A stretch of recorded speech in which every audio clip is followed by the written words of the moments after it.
ಶ್ರೀ ಗುರುಭ್ಯೋ ನಮಃ ಪರಮಗುರುಭ್ಯೋ ನಮಃ ಶ್ರೀಮದಾನಂದ ತೀರ್ಥ ಭಗವತ್ಪಾದಾಚಾರ್ಯ ಗುರುಭ್ಯೋ ನಮಃ ವೇದವ್ಯಾಸಾಯ ನಮಃ ಭಾರತೇ ನಮಃ ಸರಸ್ವತ್ಯೈ ನಮಃ ವಾಯವೇ ನಮಃ ಬ್ರಹ್ಮಣೇ ನಮಃ ಲಕ್ಷ್ಮೀ ನಮಃ ನಾರಾಯಣಾಯ ನಮಃ ಶುಕ್ಲಾಂಬರಧರಂ ವಿಷ್ಣುಂ ಶಶಿವರ್ಣಂ ಚತುರ್ಭುಜಂ ಪ್ರಸನ್ನವದನಂ ಧ್ಯಾಯೇ ಸರ್ವವಿಘ್ನೋಪಶಾಂತಯೇ ಲಕ್ಷ್ಮೀನಾರಾಯಣಂ ನತ್ವಾ ತದ್ಭಕ್ತಪ್ರವರೋಹ್ಯಃ ಶ್ರೀಮದಾನಂದತೀರ್ಥಾರಿ ಗುರುತ್ವಂಚ ನಮಾಮ್ಯಹಂ ವೇದೇ ರಾಮಾಯಣೇ ಚೈವ ಪುರಾಣೇ ಭಾರತೆ ಆದಾವಂತೆ ಚ ಅಪೇ ಚ ವಿಷ್ಣುಃ ಸರ್ವತ್ರ ಗೀಯತೆ ಸರ್ವವಿಘ್ನಪ್ರಶಮನಂ ಸರ್ವಸಿದ್ಧಿಕರಂ ಪರಂ ಸರ್ವಜೀವಪ್ರಣೇತಾರಂ ವಂದೇ ವಿಜೇದಂ ಹರಿಂ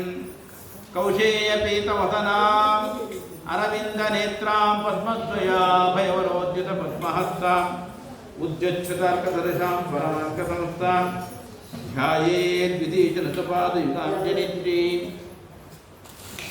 ಬುದ್ಧಿರ್ಬಲಂ ಯಶೋಧೈರ್ಯಂ ನಿರ್ಭಯತ್ವಮರೋಗತ ಅಜಾಡ್ಯಂ ವಾಕ್ಪಟುತ್ವಂ ಚ ಹನುಮತ್ಸ್ಮರಣಾತ್ ಭವೇತ್ मनोजवं मारुततुल्यवेगं जितेन्द्रियं बुद्धिमतां वरिष्ठं वातात्मजं वानरयूतमुख्यं श्रीरामदूतं शिरसा नमामि वाणिते करवाण्यम्बा चरणौ हृदि सर्वदा मद्वाक्यतरणिर्भूयात् श्रीमदाचार्यभावका भवति यदनुभावादेडमूकोऽपि वाग्मि जडमतिरविजन्तुर्जायते प्राज्ञमौलिः सकलवचनचेतो देवता भारती सा मम वचसनिधत्तां सन्निधिं मानते च फणिगणवरभूषः पार्वतीश्लाघ्यवेषः खलजनकृतरोषः खण्डितात्मीयदोषः सदर्णगिरिवासः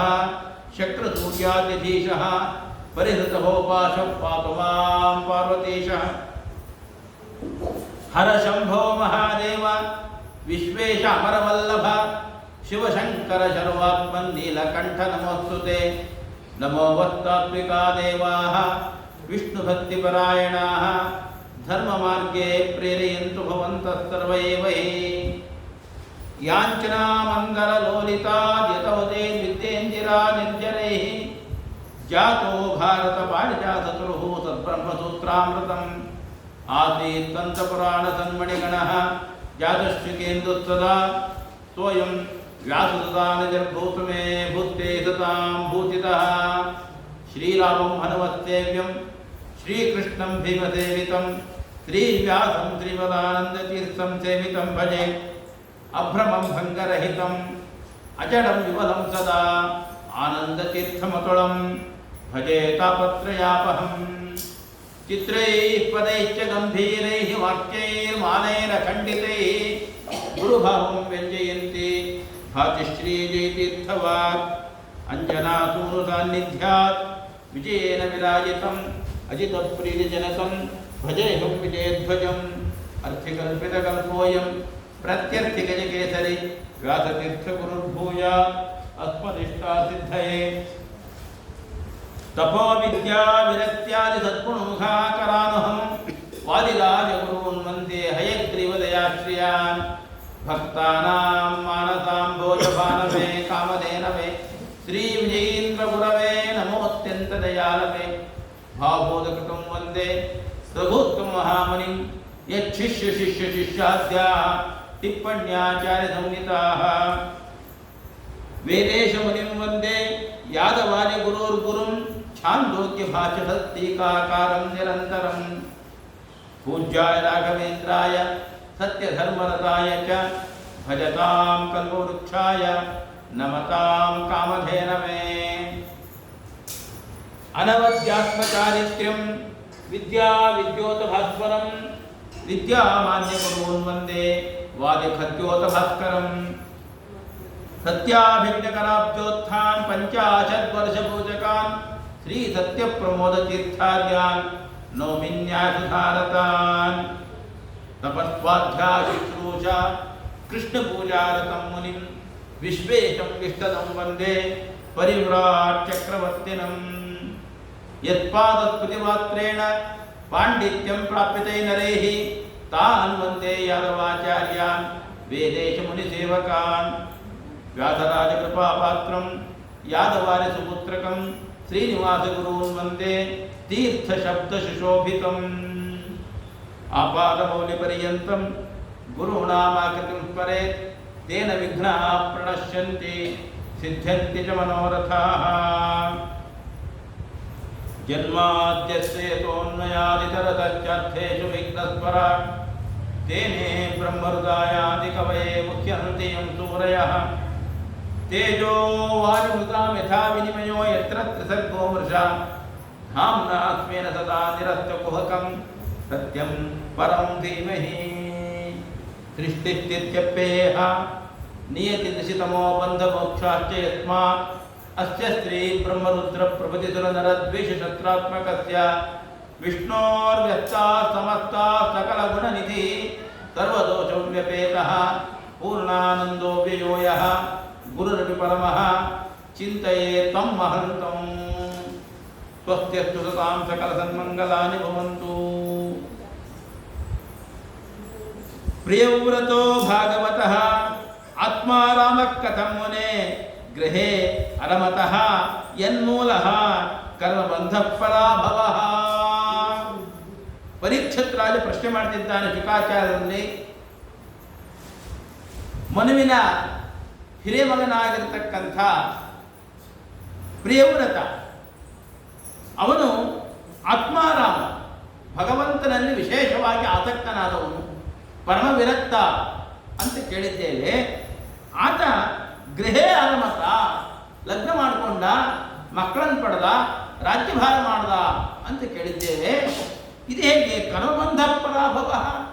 ಯಾರು ಆತ್ಮಾರಾಮನೋ, ಯಾರು ವಿರಕ್ತರೋ ಅವರಿಗೆ ಈ ಕರ್ಮದ ಬಂಧ ಇಲ್ಲ ತಾನೆ. ಆದರೆ ಹೇಗಿದು ಅಂತ ಪರೀಕ್ಷಿತ ರಾಜ ಆ ಪ್ರಿಯವ್ರತನ ಬಗ್ಗೆ ಪ್ರಶ್ನೆ ಮಾಡಿದಾಗ ಹೇಳ್ತಾ ಇದ್ದಾರೆ. ಏನಾಯ್ತದು ಅಂತಂದರೆ, ಪ್ರಿಯವ್ರತ ನಾರದರ ಉಪದೇಶದಿಂದ ಪರಮ ವಿರಕ್ತನಾಗಿದ್ದ. ಭಗವಂತನಲ್ಲಿ ವಿಶೇಷವಾಗಿರತಕ್ಕಂಥ ಭಕ್ತಿ ಅವನಲ್ಲಿತ್ತು. ಹಾಗಿದ್ರೂ ಕೂಡ ಅವನು ನಾರದರ ಉಪದೇಶದ ಪ್ರಭಾವದಿಂದ ಸನ್ಯಾಸವನ್ನು ಸ್ವೀಕಾರ ಮಾಡಬೇಕು ಅಂತ ಸಂಕಲ್ಪ ಮಾಡ. ಅವರ ತಂದೆ ಮನು ಲಗ್ನ ಮಾಡ್ಕೊಳ್ಳಪ್ಪ ಅಂತ ಹೇಳಿದರು. ಅದಕ್ಕೆ ಇಲ್ಲ, ನಾನು ಲಗ್ನ ಮಾಡ್ಕೊಳ್ಳಲ್ಲ ಅಂತ ಅದನ್ನು ವಿರೋಧ ಮಾಡ. ಹೀಗೆ ಮಾಡಿದಾಗ ಮನು ತನ್ನ ತಂದೆ ಬ್ರಹ್ಮದೇವರ ಹತ್ರ ಹೋಗಿ ಹೇಳ್ಕೊಂಡ, ನನ್ನ ಮಗ ಹೀಗಂತಾನೆ, ಏನು ಮಾಡಬೇಕು ಅಂತ. ಆಗ ಬ್ರಹ್ಮದೇವರು ಬಂದು ಪ್ರಿಯವ್ರತನಿಗೆ ಉಪದೇಶ ಮಾಡ್ತಾರೆ. ಸ್ವಲ್ಪ ಮುಂದೆ ಬರ್ರಿ, ಹೆಣ್ಮಕ್ಳ ಸಂಖ್ಯೆ ಜಾಸ್ತಿ ಇದೆ, ಯಾವಾಗಲೂ ಅಷ್ಟೇ.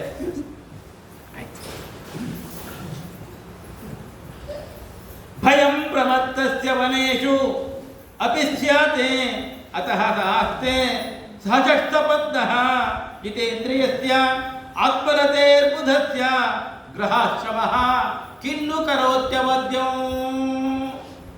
ಬ್ರಹ್ಮದೇವರು ಹೇಳ್ತಿದ್ದಾರೆ, ಅಯ್ಯ, ಯಾರಿಗೆ ಇಂದ್ರಿಯ ಅಧೀನವಾಗಿರ್ತದೋ, ಯಾರು ಇಂದ್ರಿಯಗಳನ್ನು ಗೆದ್ದಿರ್ತಾರೋ, ಗೃಹಾಶ್ರಮ ಕಿನ್ನು ಕರೋತ್ಯವದ್ಯಂ, ಅವರಿಗೆ ಗಾರ್ಹಸ್ಥ್ಯ ಅಂತಕ್ಕಂಥದ್ದು ಯಾವ ರೀತಿ ಹಾನಿ ಮಾಡ್ತದೆ. ಅಥವಾ ಯಾರು ಇಂದ್ರಿಯವನ್ನು ಗೆದ್ದಿಲ್ವೋ ಅವನು ಮನಸ್ವಾಗಿ ಏನು ಪ್ರಯೋಜನ? ಕುಂತಿದೇವಿ ಹೇಳ್ತಾಳೆ, ದಾಂತಸ್ಯ ಕಿಮರಣ್ಯೇನ ತಥಾ ದಾಂತಸ್ಯ ಭಾರತ ಅಂತ. ಇಂದ್ರಿಯ ನಿಗ್ರಹ ಇರೋನಿಗೆ ಅರಣ್ಯ ಆಗ್ತೇವೆ, ಇಂದ್ರಿಯ ನಿಗ್ರಹ ಇಲ್ಲ ಅನ್ನೋನಿಗೆ ಅರಣ್ಯಕ್ಕೆ ಹೋಗಿ ಏನು ಪ್ರಯೋಜನ? ಯಾವಾಗ ಹೆಂಡತಿ ಜಗಳ ಆಡ್ಕೊಂಡು ಸನ್ಯಾಸಗಳಿಗೆ ಹೋಗ್ತಾನೋ ಅವನಿಗೆ ಸನ್ಯಾಸರು ದಕ್ಕಲ್ಲ, ಗಾರ್ಹಸ್ಥ್ಯನೂ ದಕ್ಕಲ್ಲ. ಯಾರು ವಿರಕ್ತರಾಗಿರ್ತಾರೋ ಅವರಿಗೆ ಸನ್ಯಾಸ ದಕ್ಕಲ್ಲ.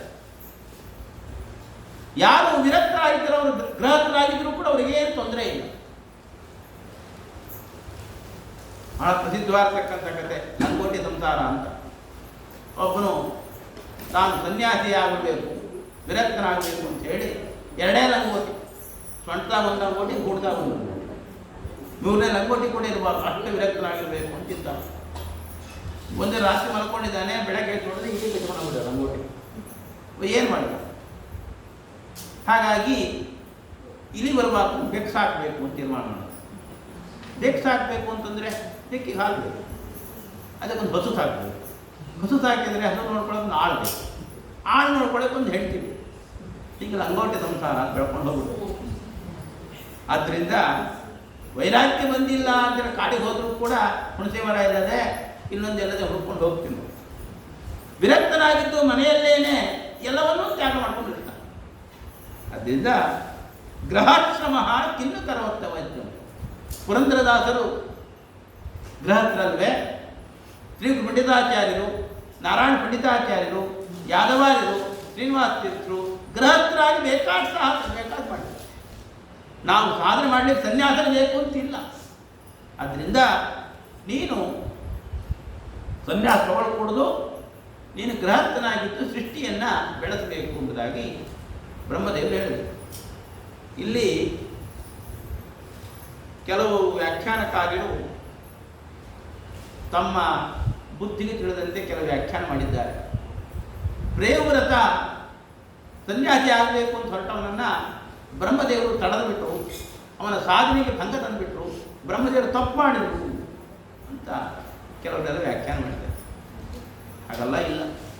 ಅದಕ್ಕೆ ಆಚಾರ್ಯರು ವಾಮನ ಪುರಾಣದ ಒಂದು ವಾಕ್ಯವನ್ನು ಹೇಳ್ತಾರೆ, ಯಾರ್ಯಾರು ಏನೇನು ಮಾಡಬೇಕು ಅವ್ರು ಅದನ್ನೇ ಮಾಡಬೇಕು.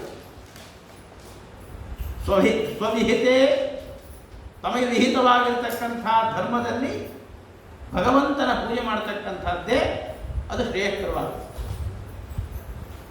ರಾಜನಾಗಿರ್ತಕ್ಕಂಥವನು ಸನ್ಯಾಸಿ ಆಗ್ತೀನಿ ಅನ್ನೋದಲ್ಲ, ಅವನಿಗೆ ಶಾಸನ, ಅವನ ಧರ್ಮ ಅದು, ಸ್ವಹಿತವಾದ ಧರ್ಮ ಅದು.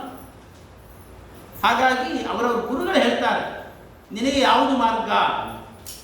ಸನ್ಯಾಸಿಯಾಗಿ ತೊಟ್ಲು ಕೊಟ್ಟೋದಲ್ಲ, ಗೃಹಸ್ಥನಾಗಿ ಕಾಮಶಾಖೆ ಹಾಕ್ಕೊಳ್ಳೋದು ಅಲ್ಲ. ಯಾರ್ಯಾರಿಗೆ ಏನೇನು ವಿಹಿತವಾಗಿದೆ ಅದನ್ನು ಮಾಡಬೇಕು. ಅವ್ರ ಗುರುಗಳು ಅವನಿಗೆ ಹೇಳ್ತಾರೆ, ನೀನು ಈ ಮಾರ್ಗದಲ್ಲಿ ಹೋಗು.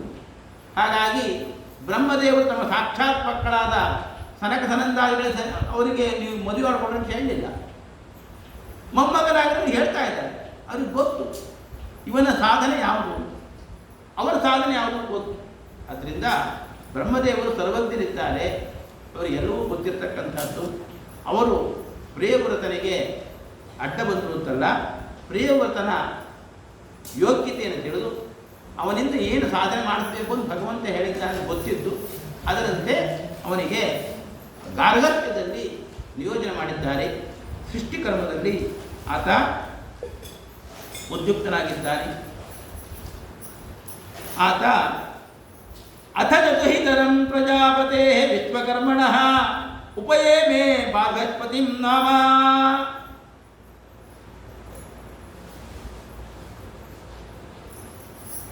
ವಿಶ್ವಕರ್ಮ ಅನ್ನತಕ್ಕಂಥ ಪ್ರಜಾಪತಿ, ಅವನ ಮಗಳು ಬರ್ಹಿಷ್ಪತಿ ಅಂತಕ್ಕಂಥವು, ಅವಳನ್ನು ಲಗ್ನ ಮಾಡಿಕೊಂಡಿದ್ದಾನೆ. ಲಗ್ನ ಮಾಡಿಕೊಂಡು ಅಗ್ನಿಧ್ರ, ಇದ್ಭಜಿಕ್ವ, ಯಜ್ಞಬಾಹು, ಮಹಾವೀರ, ಹಿರಣ್ಯ, ರೇತ, ಘೃತಪೃಷ್ಠ, ಸವನ, ಮೇಧಾತಿಥಿ, ವೀತಹೋತ್ರ, ಕವಿ ಎಂಬುದಾಗಿ 10 ಜನ ಮಕ್ಕಳನ್ನು ಪಡೆದಿದ್ದಾನೆ.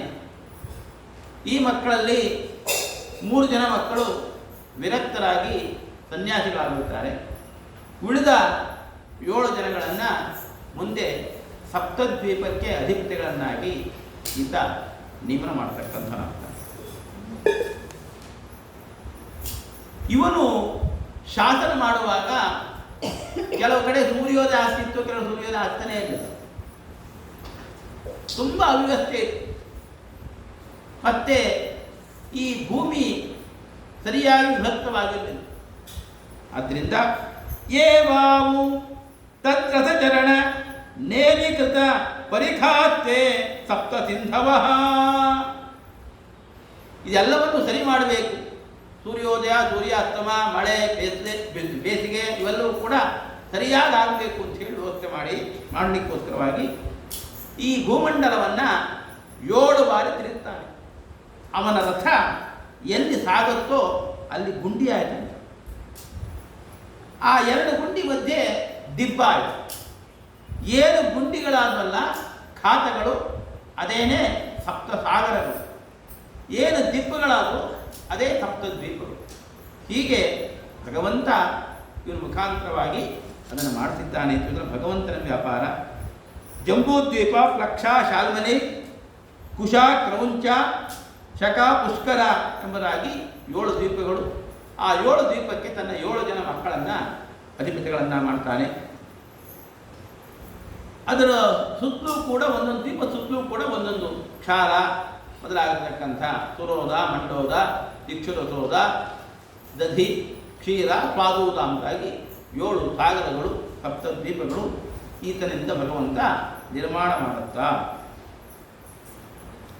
ಹೀಗೆ ಬ್ರಹ್ಮದೇವರ ಆಜ್ಞೆಯಂತೆ ಗಾರ್ಹಸ್ಥ್ಯವನ್ನು ಸ್ವೀಕಾರ ಮಾಡಿ ಪ್ರಜಾ ಸಂರಕ್ಷಣೆ, ಭೂರಕ್ಷಣೆಯನ್ನು ಮಾಡಿ ಮಕ್ಕಳಿಗೆ ಜವಾಬ್ದಾರಿಯನ್ನು ಕೊಟ್ಟು ವಾನಪ್ರಸ್ಥಾಶ್ರಮವನ್ನು ದಿಗ್ದಿಗ್ದಿಗಾಂಚಕಾರ.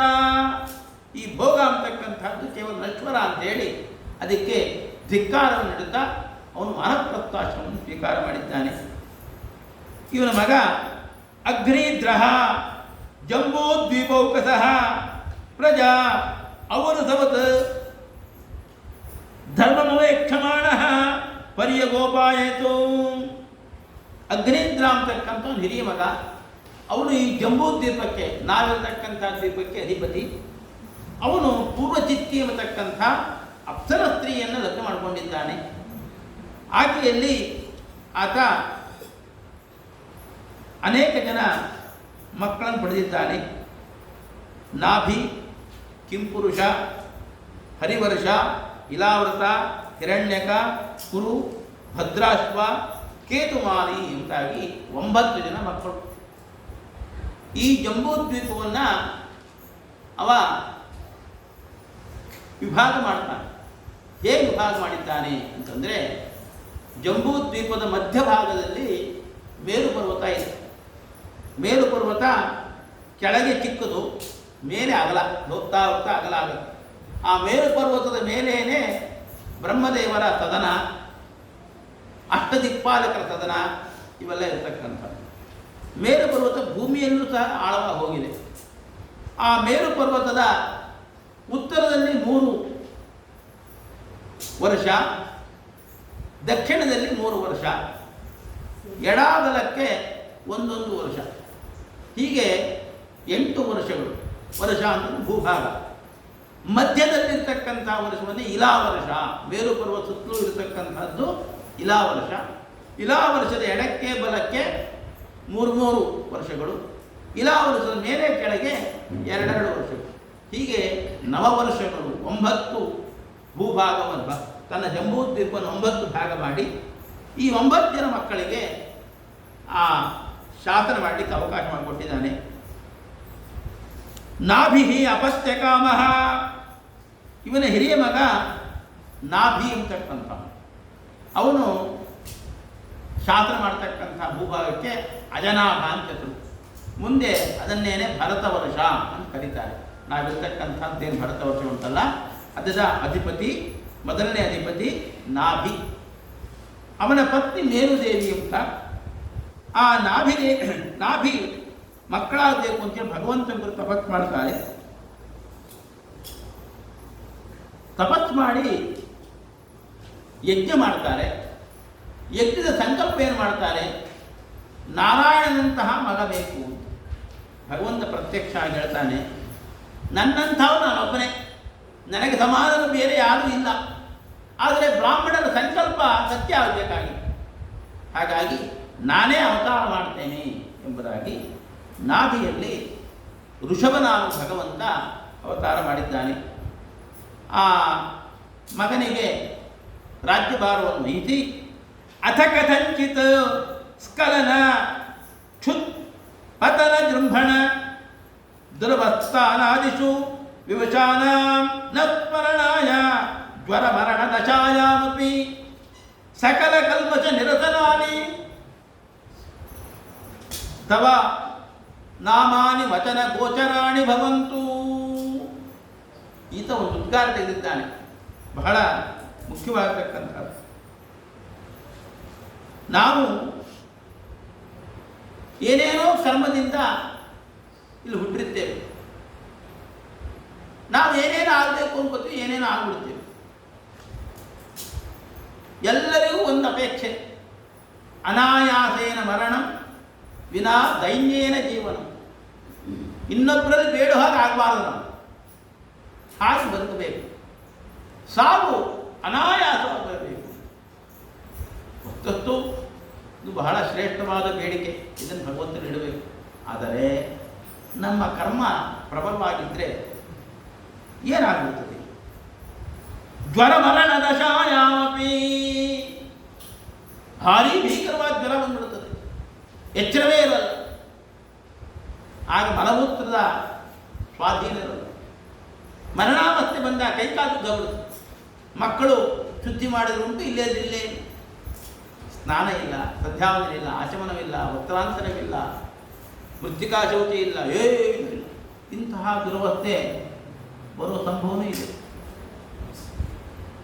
ಈತ ಹೇಳ್ತಾನೆ, ಇಂಥ ದುರವಸ್ಥೆ ಬೇಡ ಅಂತ ಕೇಳಲ್ಲ. ನನ್ನ ಕರ್ಮವಶಾತ್ ಏನು ಬರುತ್ತೆ ಬರಲಿ, ಆದರೆ ಕಲ್ಮಷ ನಿರಸನಾನಿ ವಚನಾನಿ ವಚನ ಗೋಚರಾಣಿ ಭವಂತು.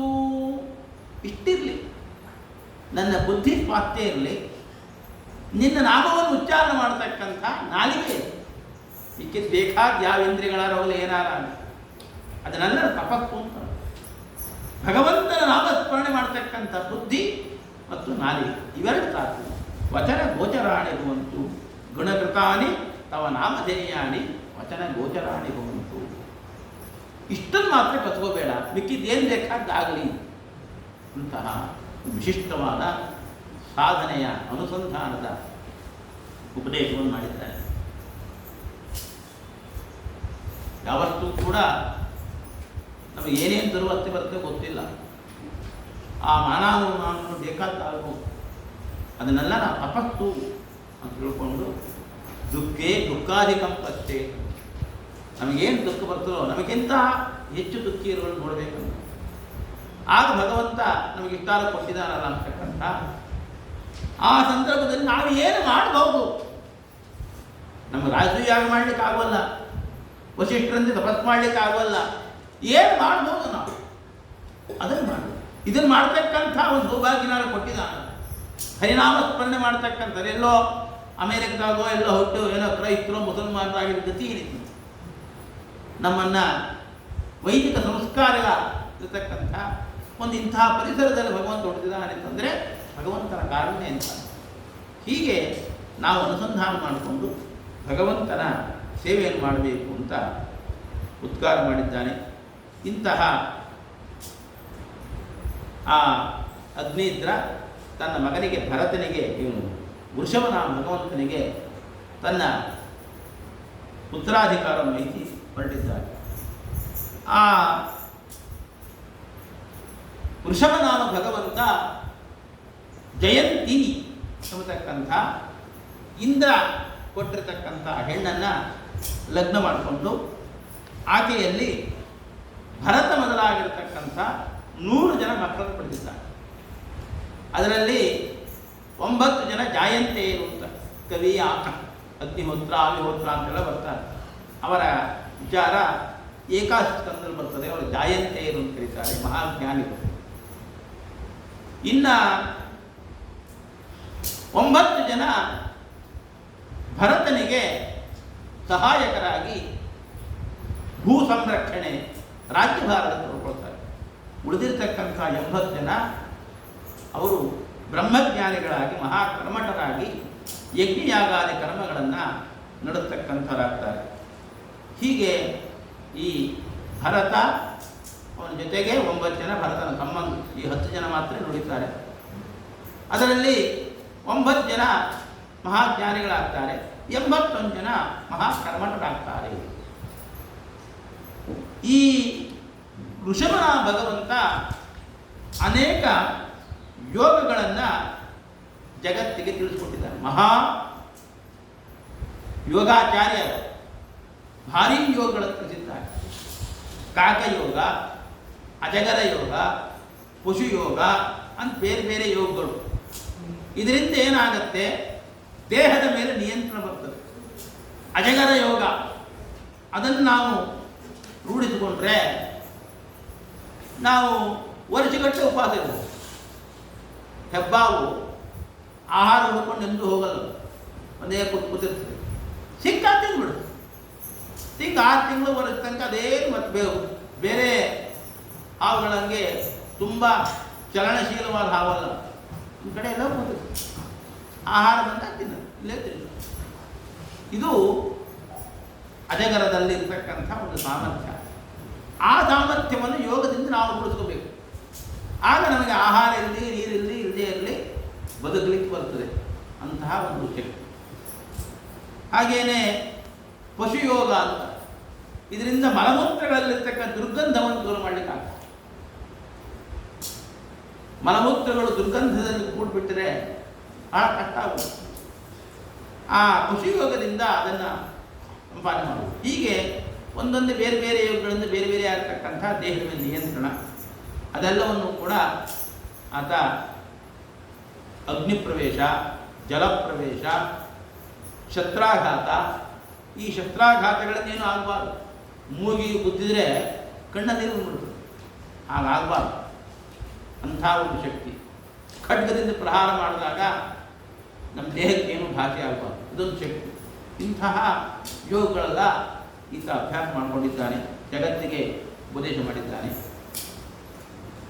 ಆಮೇಲೆ ಮಕ್ಕಳನ್ನು ಉದ್ದೇಶಿಸಿಕೊಂಡು ತತ್ವೋಪದೇಶ ಮಾಡಿದ್ದಾನೆ.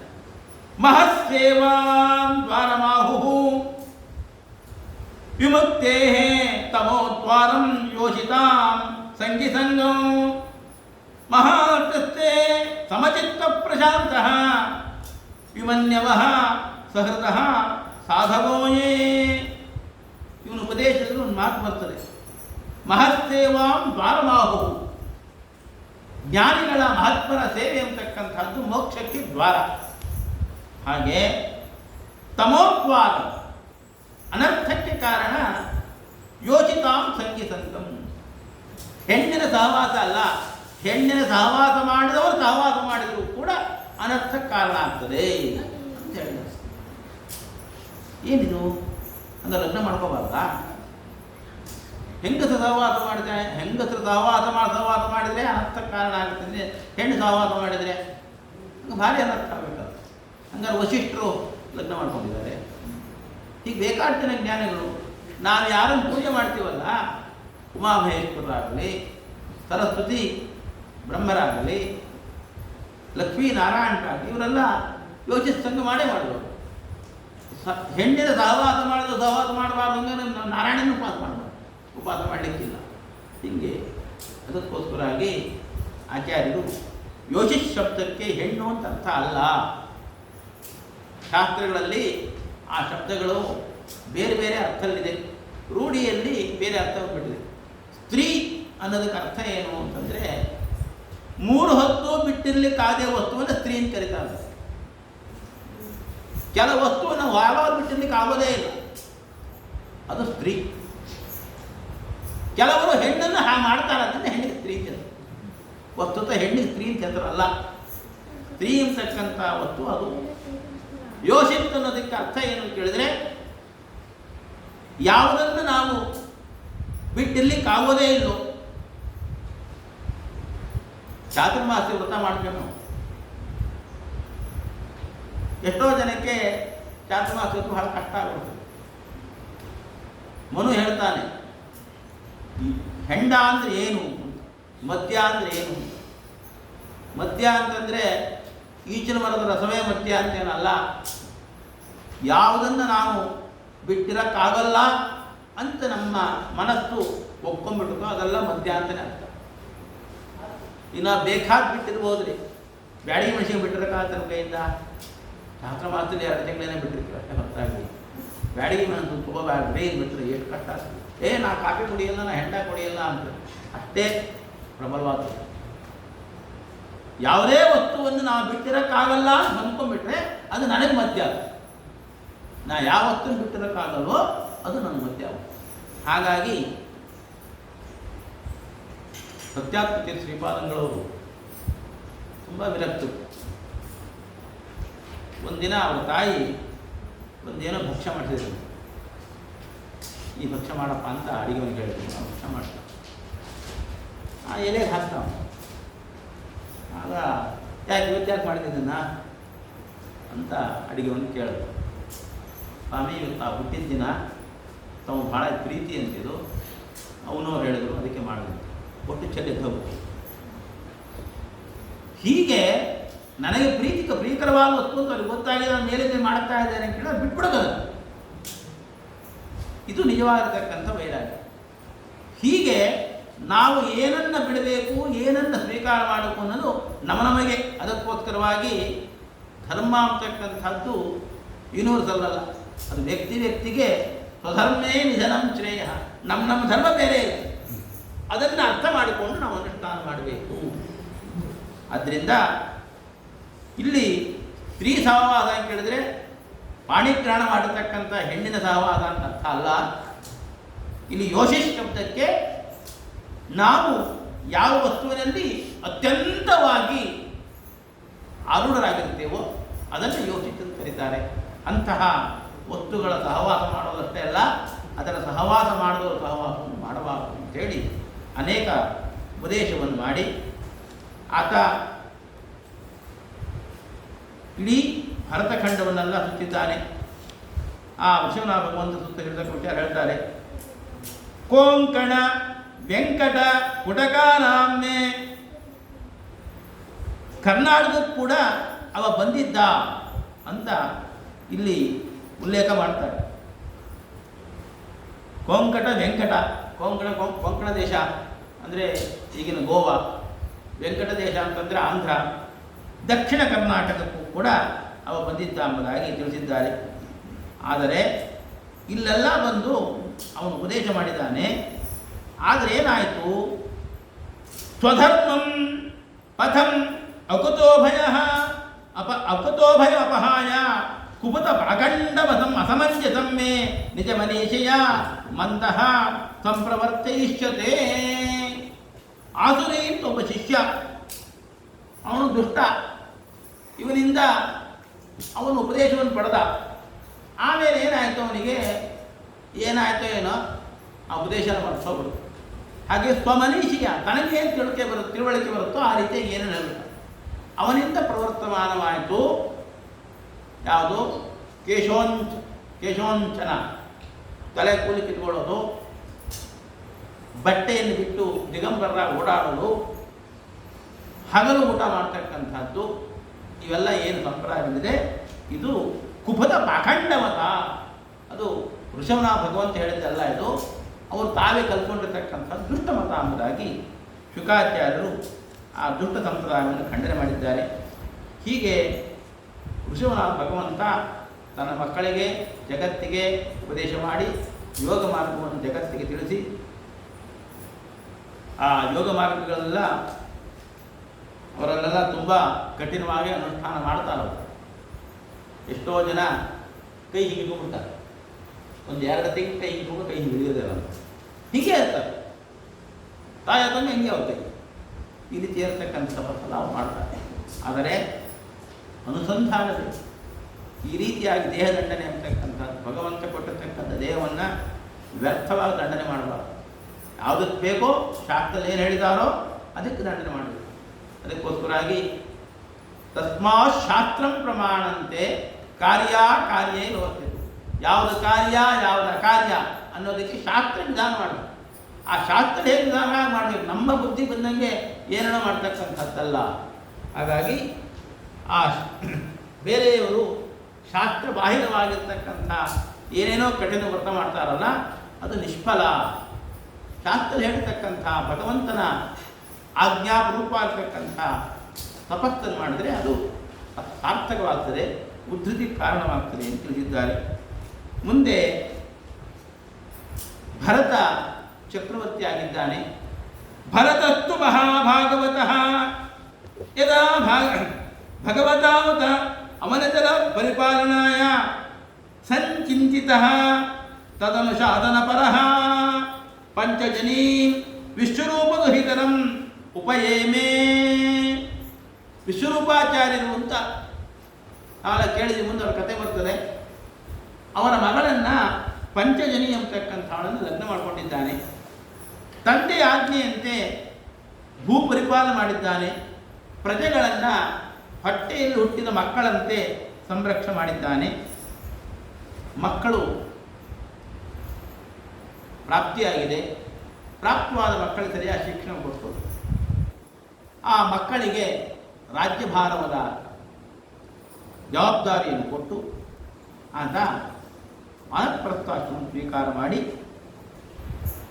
ಪುಲಹಾಶ್ರಮ, ಇಂದಿನ ಮುಕ್ತಿನಾಥ್ ಅಂತ ಹೇಳ್ತಾರಲ್ಲ ಅದು ಪುಲಹಾಶ್ರಮ, ಆ ಪುಲಹಾಶ್ರಮಕ್ಕೆ ತೆರಳಿ ಅಲ್ಲಿ ಆತ ತಪೋಮಗ್ನಾಗಿದ್ದಾನೆ. ಏಕದಾತು ಮಹಾನದ್ಯಾಂ ಕೃತಾಭಿಷೇಕ ನೈಮಿಕ ಅವಶ್ಯಕಃ ಬ್ರಹ್ಮಾಕ್ಷರಂ ಅಭಿಗೃಣಾನಃ ಮುಹೂರ್ತತ್ರಯಂ ಉದಕಾಂತೆ ಉಪವಿವೇಶ. ಪ್ರತಿದಿನ ಬ್ರಾಹ್ಮಿ ಮುಹೂರ್ತಕ್ಕೆ ಏಳಬೇಕು. ಅರುಣೋದಯಕ್ಕೆ ಸ್ನಾನ ಮಾಡಬೇಕು. ಅರುಣೋದಯಕ್ಕೆ ಸ್ನಾನ ಆಗಿರಬೇಕು. ಬ್ರಾಹ್ಮಿ ಮುಹೂರ್ತಕ್ಕೆ ಏಳಬೇಕು. ಸನ್ಯಾಸಿಗಳು ಬ್ರಾಹ್ಮಿ ಮುಹೂರ್ತಕ್ಕೆ ಸ್ನಾನ ಮಾಡಬೇಕು. ಅದಕ್ಕಿಂತ ಮುಂಚೆ ಹೇಳಬೇಕು. ಗೃಹಸ್ಥನು ಬ್ರಾಹ್ಮಿ ಮುಹೂರ್ತಕ್ಕೆ ಸ್ನಾನ ಮಾಡಬೇಕು. ಬ್ರಾಹ್ಮಿ ಮುಹೂರ್ತಕ್ಕೆ ಏಳಬೇಕು. ಎದ್ದು ನಮ್ಮ ಮಿಕ್ಕಿರ್ತಕ್ಕಂಥ ಶೌಚಗಳನ್ನು ಮುಗಿಸ್ಕೊಂಡು ಅರುಣೋದಯಕ್ಕೆ ಸ್ನಾನ ಆಗಬೇಕು. ಅರುಣೋದಯಕ್ಕೆ ಸ್ನಾನ ಮಾಡಿ ಸೂರ್ಯೋದಯ ಆಗುವ ತನಕ ನೀರಲ್ಲಿ ನಿಂತುಕೊಂಡು ಜಪ ಮಾಡ್ತಾ ಇರಬೇಕು. ಸೂರ್ಯೋದಯ ಆದಮೇಲೆ ಜಪವನ್ನು ಪೂರ್ಣಗೊಳಿಸಿಕೊಂಡು ಮನೆಗೆ ಬಂದು ಮುಂದಿನ ಕಾರ್ಯಕ್ರಮ ಮಾಡಬೇಕು. ಇದು ವಿಧಾನ. ಮುಂಚೆಲ್ಲ ಆ ರೀತಿಯಾಗಿ ಮಾಡಲಿಕ್ಕೆ ನದಿಯಲ್ಲಿ ಅವಕಾಶ ಇರ್ತಿತ್ತು. ಈ ನದಿಗಳೇ ಹೋಗ್ಬಿಟ್ಟು ಇರತಕ್ಕಂಥ ನದಿಯಲ್ಲಿ ಅನ್ಯರ ಹಾವಳಿ. ಹಾಗಾಗಿ ಬ್ರಾಹ್ಮಣ್ಯಕ್ಕೆ ನಾವು ಅಟೋ ತನಕ ನಿಂತ್ಕೊಳ್ತೀವಿ ಅಂತಂದರೆ ಯಾರೂ ಕೇಳಲ್ಲ. ಇದೆಲ್ಲ ಕಷ್ಟ ಆಗಿದೆ. ಮುಂಚೆಲ್ಲ ಹಾಗೆಲ್ಲ ವ್ಯವಸ್ಥೆ ಇದೆ. ಆ ರೀತಿಯಾಗಿ ಉಪವಾಸ ಮಾಡ್ತಕ್ಕಂಥದ್ದು. ಇವರು ಕೂಡ ಅದೇ ಕ್ರಮದಲ್ಲಿ ಉಪವಾಸ ಮಾಡ್ತಿದ್ದಾರೆ. ಕೃತಾಭಿಷೇಕ ಮುಹೂರ್ತತ್ರಯ ಉದಕಾಂತೆ ಉಪವೇಶ. ಮುಹೂರ್ತ ಪರ್ಯಂತವಾಗಿ ಅದೇ ನೀರಲ್ಲಿ ನಿಂತುಕೊಂಡಿದ್ದಾನೆ. ಆದರೆ ಏನಾಯಿತು? ಮೃಗಪತೆ ಉನ್ನಾದ ಲೋಕಭಯಂಕರ ಉಪಾವದತ. ಒಂದು ಹೆಣ್ಣು ಜಿಂಕೆ ಗರ್ಭಿಣಿ ನೀರು ಕುಡಿಲಿಕ್ಕೆ ಅಂತ ನದಿ ಹತ್ರ ಬಂದು, ಅದು ನೀರು ಕೊಡಲಿಕ್ಕೆ ನದಿಯಲ್ಲಿ ಬಾಯಿಗೆ ಹಾಕಲಿಕ್ಕೂ ಸಿಂಹ ಗರ್ಜನೆ ಮಾಡಲಿಕ್ಕೆ ಸಮ ಆಯಿತು. ಲೋಕಭಯಂಕರ, ಜಗತ್ತೇ ಹೆದರ್ತಕ್ಕಂಥ ಆ ಸಿಂಹದ ಗರ್ಜನೆ ಅದು ಕೇಳಿದ ತಕ್ಷಣ ಆ ಜಿಂಕೆ ಭಾರಿ ಹೆದರುವ ಪ್ರಾಣಿ. ಜಿಗ್ಗನ್ನು ಜಿಗಿದು ತಾನು ಗರ್ಭಿಣಿ ಆ ರೀತಿಯಾಗಿ ಜೀಕಿದರೆ ಆ ಗರ್ಭ ಅಂತಕ್ಕಂಥ ಸಾಲ. ಹಾಗಾಗಿ ತಾಯಿ ಮರಣ ಹೊಂದಿತು. ಆ ಭ್ರೂಣ ನದಿಯಲ್ಲಿ ಕೇಳ್ಕೊಂಡು ಹೋಗ್ತಾ ಇದೆ. ಯಾರಿಗಾದರೂ ಆ ಪ್ರಾಣಿ ಕೂಗ್ತಾ ನದಿಯಲ್ಲಿ ಹೋಗ್ತಾ ಇದ್ದರೆ ಅದನ್ನು ನೋಡಿ ಕಾರುಣ್ಯ ಬರ್ತದೆ. ಹಾಗಾಗಿ ಈ ಭರತನಿಗೆ ಅದರ ಬಗ್ಗೆ ಕಾರಣ ಬಂತು. ತಂ ವೇಣುಗುಣಕಂ ಕೃಪಣಂ ಸ್ರೋತಸಿ ಅನೂಖ್ಯಮಾನೋ. ಪ್ರವಾಹದಲ್ಲಿ ತೇಲು ಹೋಗ್ತಾ ಇರ್ತಕ್ಕಂಥ ಆ ಕುಣಪ, ಆ ಮರಿಯನ್ನು ಹಿಡಿದು ಜಗ್ಗಿದ್ದಾನೆ. ಜಗ್ಗಿ ಮೇಲೆ ದಂಡೆ ಹಾಕಿದೆ ಬಂತು. ನದಿಯಲ್ಲಿದ್ದು ಹತ್ತೋಗ್ತದೆ, ಮೇಲೆ ಹಾಕಿ ಹತ್ತೋದು. ಯಾಕೆ ತಾಯಿ ಇಲ್ಲ. ಹಾಗಾಗಿ ನಮ್ಮ ಮೇಲೆ ಹಾಕಿ ಏನು ಬಂತು? ಅದಕ್ಕೆ ಮೈಗೆ ಬಿಸಿ ಉಂಟು ಮಾಡಬೇಕು ಅಂತೇಳಿ ಒಣ ಹೊಲ್ಕೊಂಡ್ಬಂತು. ಮೈಯೆಲ್ಲ ತಿಕ್ಕು. ಮುಂದೇನು ಹಾಲು ಉಣಿಸ್ಬೇಕು. ಇಲ್ಲಿ ಅದೇ ತಾಯಿ ಇಲ್ಲ, ಹಾಲು ಉಣಿಸ್ಬೇಕು. ಹೀಗೆಲ್ಲ ಮಾಡಿಕೊಂಡು ಅವನಿಗೆ ಅದರ ಮೇಲೆ ಒಂದು ರೀತಿಯಾಗಿರ್ತಕ್ಕಂಥ ವಿಶೇಷವಾದ ವಾತ್ಸಲ್ಯ ಬಂದಿದೆ. ನಮ್ಮ ಗುರುಗಳು ಹೇಳ್ತಿದ್ರು, ಈ ಸಂಸಾರ ಅಂತ ಹೇಗೆ ಅಂತಂದರೆ, ಗೃಹಸ್ಥನಿಗೂ ಸಂಸಾರ ಇರುತ್ತೆ, ಸನ್ಯಾಸಿಗೂ ಸಂಸಾರ ಇರುತ್ತೆ. ಗೃಹಸ್ಥನ ಸಂಸಾರ 150, ಸನ್ಯಾಸಿ ಸಂಸಾರ 201. ಬೆಲೆ ಎರಡು ಒಂದೇನೆ. 150 ದೊಡ್ಡ ಕಾಣ್ತದೆ, 201 ಸಣ್ಣ ಕಾಣ್ತದೆ. ಅದಕ್ಕೆ ಎರಡಕ್ಕೂ ಬೆಲೆ 0.5 ಅದು ಬೆಲೆ. ಹಾಗೆ ವಿನೀತರಾದ ಮಕ್ಕಳನ್ನು ಬಿಟ್ಟು ಬಂದ, ತುಂಬಿದ ರಾಜ್ಯ ಕೋಶಾಗಾರವನ್ನು ಬಿಟ್ಟು ಬಂದ, ಮನಸ್ಸನ್ನು ಅರಿತು ಸೇವೆ ಮಾಡ್ತಕ್ಕಂಥ ಹೆಂಡತಿಯನ್ನು ಬಿಟ್ಟು ಬಂದ. ಎಲ್ಲವನ್ನೂ ಬಿಟ್ಟು ಇಲ್ಲಿ ಬಂದರೆ ಅವನು ಬಿಟ್ಟರೂ ಕೂಡ ಸಂಸಾರ ಅವನನ್ನು ಬಿಡಲಿಲ್ಲ. ಜಿಂಕೆಯಲ್ಲಿ ವಿಶೇಷವಾಗಿರ್ತಕ್ಕಂಥ ಸ್ನೇಹ. ಆತ ಜಪಕ್ಕೆ ಕೂತಿರಬೇಕು, ಇಲ್ಲ ಜಿಂಕೆ ನೋಡಬೇಕು, ಅದನ್ನು ಹೊರ ಹೋಗ್ಬಿಟ್ರೆ ತಿಮ್ಮ ತಿನ್ಬಿಟ್ಟ ಗತಿ ಎದ್ದು ಹೋಗಬೇಕು. ಅದು ಕೋಡಿಂದ ಹೀಗಂತ ಇರಬೇಕು, ಇವನು ಕೂತ್ಕೊಂಡು ಜಪ ಮಾಡ್ತಾ ಇರಬೇಕು. ಇವನು ಹೂ ತರೋಕ್ಕೋಸ್ಕರ ಹೂವು ತುಳಸಿ ತರಲಿಕ್ಕೋಸ್ಕರ ಹೊರ ಹೋಗಬೇಕು. ಆ ಜಿಂಕೆ ಬರಬೇಕು, ಅದು ಮಲ್ಕೊಂಡ್ಬಿಡ್ತೀವಿ. ಯೋ ಪಾಪ ಕಾಲು ನೋವಾಗಿದೆ ಅಂತೇಳಿ ಹೆಗಲನ್ನು ಹತ್ಕೋಬೇಕಲ್ಲ. ಆಮೇಲೆ ಕೆಳಗಿಳಿಸ್ಬೇಕು. ಇವರು ತುಳಸಿ ಹೂವು ದುರ್ವ ಎಲ್ಲ ಸಂಗ್ರಹ ಮಾಡ್ತಿದ್ರು. ಅದು ಹುಲ್ಲು ತಿಂತಾ ಇದ್ರೆ ಹಸಿಲಾಗಿದೆ, ತಿಂತಾ ಇದೆ, ಅದು ಮುಗಿಲಿಂತೆ. ಆ ಜಿಂಕೆ ಹುಲ್ಲು ತಿಂದು ಮುಗಿಯೋ ತನಕ ಅವ್ನು ಕಾಯ್ತಾ ಕೂತ್ರು. ಅಷ್ಟಕ್ಕೆ ಸೂರ್ಯೋದಯ ಆಗೋಗ್ತಿತ್ತು, ಸೂರ್ಯಾಸ್ತಮ ಆಗ್ತಿತ್ತು, ಏನೇನಾಗ್ತಿತ್ತು. ಹೀಗೆ ಅವನ ದಿನಚರಿಯೇ ಬದಲಾಗುತ್ತೆ. ಒಂದು ವಸ್ತು ನಮ್ಮ ಮೇಲೆ ಹೇಗೆ ಪ್ರಭಾವ ಬೀರ್ತದೆ ಅನ್ನೋದನ್ನು ಭರತ ಚಕ್ರವರ್ತಿಗಳು ನಮಗೆ ತಿಳಿಸ್ಕೊಟ್ಟಿದ್ದಾರೆ. ಹಾಗಾಗಿ ವೈರಾಗ್ಯ ಅಂತಕ್ಕಂಥದ್ದು ನಾವು ತಿಳಿದಷ್ಟು ಸುಲಭ ಅಲ್ಲ, ಬಹಳ ಕಠಿಣ ಇದೆ. ಹೇಗೆ ನಮ್ಮನ್ನು ರಾಗ ನುಗ್ಗಿಬಿಡುತ್ತದೆ ಅಂತ ಹೇಳಿ ಬರಲ್ಲ. ಹೀಗಾಗಿ ಆ ಜಿಂಕೆಯ ಬಗ್ಗೆ ಯಾವಾಗಲೂ ಚಿಂತೆ. ತತ್ರಾಪಿ ಆತ್ಮನಃ ಮೃಗತ್ವ ಕಾರಣಂ ಭಗವದಾರಾಧನ ಸಮೀಹಮಾನಾನುಭವೇನ ಅನುಸ್ಮೃತ್ಯ ಭೃಜಂ ಅನುತಪ್ಯಮಾನ ಆಹಾ. ಮರಣ ಅವಸ್ಥೆ ಬಂತು, ಅಯ್ಯೋ ಜಿಂಕೆಯನ್ನು ಕಾಪಾಡೋರು ಯಾರು ಅಂತ ಜಿಂಕೆಯ ಬಗ್ಗೆ ವಿಚಾರ ಮಾಡ್ತಾ ದೇಹವನ್ನು ಬಿಟ್ಟ. ಎಂ ವಾಪಿ ಪರಂ ಭಾವಂ ತ್ಯಜಂತ್ಯಂತೆ ಕಲೇವರಂ. ದೇಹವನ್ನು ಬಿಡೋ ಕಾಲಕ್ಕೆ ಕೊನೆಯ ಕ್ಷಣದಲ್ಲಿ ನಾವು ಏನು ಸ್ಮರಣೆ ಮಾಡ್ತೇವೋ ಅದೇ ಪ್ರಾಪ್ತಿ ಆಗ್ತದೆ. ಹಾಗಾಗಿ ಇವನಿಗೆ ಜಿಂಕೆಯ ಜನ್ಮ. ಜಗತ್ತಿನಲ್ಲಿ ಕೋಟಿ ಕೋಟಿ ವರ್ಷದಿಂದ ಜಿಂಕೆಗಳಿದೆ. ಎಲ್ಲ ಜಿಂಕೆಯನ್ನು ನಾವೇ ರಕ್ಷಣೆ ಮಾಡ್ತೀವ? ಅಥವಾ ಇವಾಗ ಸಾಕಷ್ಟು ಜಿಂಕೆಗಳಿದಾವೆಲ್ಲ ನಾವು ರಕ್ಷಣೆ ಮಾಡ್ತೀವ? ಸರಕ್ಷಿತ ರಕ್ಷತೆ ಯೋಹಿ ಗರ್ಭೆ. ಆ ಜಿಂಕೆ ಬದುಕಬೇಕು ಅಂತಿದ್ರೆ ಅದನ್ನು ರಕ್ಷಣೆ ಮಾಡ್ತಾನೆ ಭಗವಂತ. ಆ ಎಚ್ಚರ ಇರಬೇಕು. ಆದರೆ ನನ್ನ ನಂತರದಲ್ಲಿ ಜಿಂಕೆಯನ್ನು ಕಾಪಾಡೋರು ಯಾರು ಅಂತ ಆ ಜಿಂಕೆಯ ಬಗ್ಗೆ ಇವನಿಗೆ ಚಿಂತೆ ಇದ್ದಿದ್ದರಿಂದ ಇವನು ಜಿಂಕೆಯಾಗಿ ಹೋಗ್ಬಿಟ್ಟ. ಆದರೆ ಭಗವಂತ ಹೇಳಿದ್ದಾನೆ, ರುಚೀನಾಂ ಶ್ರೀಮತಾಂ ಗೇಹಿ ಯೋಗಭ್ರಷ್ಟೋಭಿಜಾಯತೆ ಅಂತ. ನಾವು ಸಾಧನೆಯ ಹಾದಿಯಲ್ಲಿ ಹೋದಾಗ ಆಕಸ್ಮಿಕವಾಗಿ ಅರ್ಧ ಸಾಧನೆ ಆಗಿಬಿಟ್ರೆ ಭಗವಂತ ನಮ್ಮನ್ನು ಕೈ ಬಿಡಲ್ಲ, ಮುಂದೆ ಆ ಸಾಧನೆಯನ್ನು ಪೂರ್ಣ ಮಾಡುತ್ತಾನೆ. ಅದಕ್ಕೆ ಬೇಕಾಗಿರ್ತಕ್ಕಂಥ ಪರಿಸರವನ್ನು ಭಗವಂತ ಕಲ್ಪನೆ ಮಾಡಿಕೊಡ್ತಾನೆ ಅಂತ, ಮಾಡಿಕೊಡ್ತೇನೆ ಅಂತ ಭಗವಂತ ಹೇಳಿದ್ದಾನೆ. ಅದರಿಂದ ಜಿಂಕೆಯಾಗಿ ಹುಟ್ಟಿದಾಗಲೂ ಕೂಡ ಆತ್ಮನಃ ಮೃಗತ್ವ ಕಾರಣ, ನಾನು ಜಿಂಕೆ ಯಾಕೆ ಹುಟ್ಟಿದೆ ಅಂತಕ್ಕಂಥ ಪೂರ್ವಜನ್ಮದ ಸ್ಮರಣೆ ಇರ್ತದೆ. ಅದರಿಂದ ವೃಷಮನುತಪ್ಯಮಾನ, ಅಷ್ಟೆಲ್ಲ ಮಾಡಿದ್ರು ಕೂಡ ಒಂದು ಸಣ್ಣ ತಪ್ಪು ಮಾಡಿಬಿಟ್ಟೆ ಅಂಥೇಳಿ ತುಂಬ ಪಶ್ಚಾತ್ತಾಪದಿಂದ ಕೂಡಿ ಆತ ತನ್ನ ತಾಯಿಯ ಸ್ತನವನ್ನು ಪಾನ ಮಾಡದಂತೆ ಒಣಗಿದ ಹುಲ್ಲನ್ನು ತಿನ್ನುತ್ತಾ ದೇಹವನ್ನು ಧಾರಣ ಮಾಡ್ತಾ ಕಾಲಿಂದಿರಿಗಿರಿ ಹೋಗಿ ಅಲ್ಲಿ ದೇಹವನ್ನು ತ್ಯಾಗ ಮಾಡಿದೆ ಆ ಜಿಂಕೆ. ಅಥ ಕಸ್ಯಚಿತ್ ದ್ವಿಜವರಸ್ಯ ಅಂಗಿರಸಃ ಪ್ರವರಸ್ಯ ಶಮದಮ ತಪಸ್ವಾಧ್ಯಾಯಾಧ್ಯಯನ ತ್ಯಾಗ ಸಂತತ ಉತ್ಕರ್ಷಾತಿ ದೀಕ್ಷಾ ಪ್ರಜಮಾನಿ ವಿದ್ಯಾಸೂನಯ. ಮುಂದಿನ ಜನ್ಮದಲ್ಲಿ ಅಂಗಿರಸ ಗೋತ್ರ ಒಬ್ಬ ಬ್ರಾಹ್ಮಣನ ಮನೆಯಲ್ಲಿ ಹುಟ್ಟಿದ್ದಾನೆ. ಆತ ಸ್ವಾಧ್ಯಾಯ, ತಪಸ್ಸು, ತಿತೀಕ್ಷಾ ಎಲ್ಲ ಗುಣೋಪೇತವಾಗತಕ್ಕಂಥ ಭಾರಿ ಪ್ರಸಿದ್ಧವಾದ ಮನೆತನ. ಅಂತಹ ಒಂದು ಮನೆಯಲ್ಲಿ ಈತ ಹುಟ್ಟಿದ್ದಾನೆ. ತತ್ರಾಪಿ ಸಜನ ಸಂಗಾತಿ ಭುಜಮುದ್ವಿಜಮಾನ. ಆಗಲೂ ಕೂಡ ಇವನಿಗೆ ಪೂರ್ವಜನ್ಮ ಸ್ಮರಣೆ ಇದೆ. ತನ್ನ ಅನುಬಂಧಿಗಳ ಸಹವಾಸದಿಂದ ತನಗೆಲ್ಲಿ ಆಪತ್ತಾಗುತ್ತೋ ದ್ವಿಜಮಾನ. ಕಾದ ಎಣ್ಣೆಯಲ್ಲಿ ನೀರಿದ್ದಂತೆ ಬಹಳ ಜಾಗೃತನಾಗಿದ್ದಾನೆ, ಸ್ವಲ್ಪ ಎಚ್ಚರ ಇಲ್ಲ.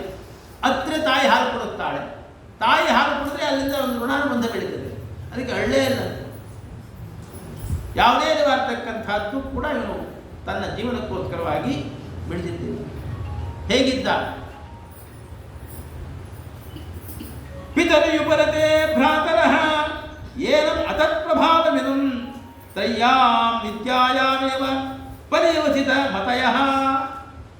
ಪಾಪ ತಂದೆ ತಾಯಿಗಳು ಮಕ್ಕಳಿಗೆ ಚೌಲ ಮಾಡಿದ ಮೇಲೆ ಚಂಡಿಕಾರ ಬುದ್ಧಿವಂತರಾಗ್ತಾರೆ. ಅದಕ್ಕೆ ಚೌಲ ಮಾಡ್ತಾರೆ. ನೀವು ಚೌಲ ಮಾಡಿದ್ರೆ ಹಾಗೆ ಇರ್ತಾರೆ. ಉಪನಯನ ಮಾಡಿದ್ರೆ ಬುದ್ಧಿವಂತ ಆಗ್ತಾರೆ. ಉಪನಯನ ಮಾಡಿದ್ರೆ ಹಾಗೆ. ಆ ಉಳಿದ ಮಕ್ಕಳುಗಳು ಭಾರಿ ಪ್ರತಿಭೆ, ಎಂಥ ಕರ್ಮಠರು, ಏನು ವೇದ ಪಾರಂಗತರು, ಏನು ದುಡಿಮೆ, ಏನು ಅವತ್ತು ಆಟ ಆಟಪ್ಪ. ಇವನು ಹಾಗಿರಲಿಲ್ಲ. ತಂದೆ ಸತ್ತೋಗ್ಬಿಟ್ಟ. ಅಣ್ಣ ತಮ್ಮದರ ಅಧೀನ ಆಗುತ್ತೆ. ಏತತ್ ಪ್ರಭಾವ ವಿವಿಧ. ಇವನ ಪ್ರಭಾವವನ್ನು ತಿಳಿದಿರತಕ್ಕಂಥವರು ಅವರು ಕೇವಲ ವಿದ್ಯಾಯಾಮೇ ಪರಿವಸತ್ವದ, ಕೇವಲ ಬಾಹ್ಯವಿದ್ಯೆಯಲ್ಲೇ ಪಾಂಡಿತ್ಯ ಅವರು. ಇವನು ಅಂತರ್ವಿದ್ಯೆಯಲ್ಲಿ ಪರಿಣಿತ, ಇದು ಗೊತ್ತಾಗಿಲ್ಲ. ಆದ್ದರಿಂದ ದ್ವಿಪದ ಪಶವ, ಎರಡು ಕಾಲ ಪಶುಗಳು ಇವನನ್ನು ಇವ ಕೆಪ್ಪ, ಇವ ದಡ್ಡ, ಇವ ಹೆವಳ, ಇವ ಕುರುಡ ಅಂತ ನಿಂದೆ ಮಾಡಿದ. ಯಾಕೆ? ಇವನು ಕಣ್ಣಿಗೆ ಕಂಡರೂ ಕೂಡ ಸುಮ್ಮನೆ ಇರ್ತಿದ್ದ. ಕಣ್ಣು ಕಾಣಬೇಡ, ಅಂತ ತಿರುಗ್ತಾನೆ ಇರ್ತಿದ್ದ, ಕಿವಿ ಕೇಳಲ್ಲ. ಹಾಗಾಗಿ ಇದನ್ನೇನೋ ಮಾಡಿ ಇವ ಹೇಗಿದ್ದ? ಪರೇಚ್ಛಯ ಕರೋತಿ ವಿಷ್ಟತಃ ವೇತನತೋವ ಯಾಂಚಯ ಎದೃಚ್ಛಯ ವಾ ಉದಾದಿತಂ ಅಲ್ಪಂ ಬಹುಂ ಮೃಷ್ಟಂ ಕದನ್ನಂ ವಾ ಅಭ್ಯರತಿ ಪರಂ ನೇಂದ್ರಿಯ ಪ್ರೀತಿ ನಿಮಿತ್ತಂ. ಯಾರೇ ಇದೆಷ್ಟು ಭತ್ತ ತುಂಬಿ ಮೇಲೆ ಹೊತ್ತಾಕು ಅಂತ ಹೇಳಿದ್ರು. ಸರಿ, ಹೊತ್ತಾಕ್ತು.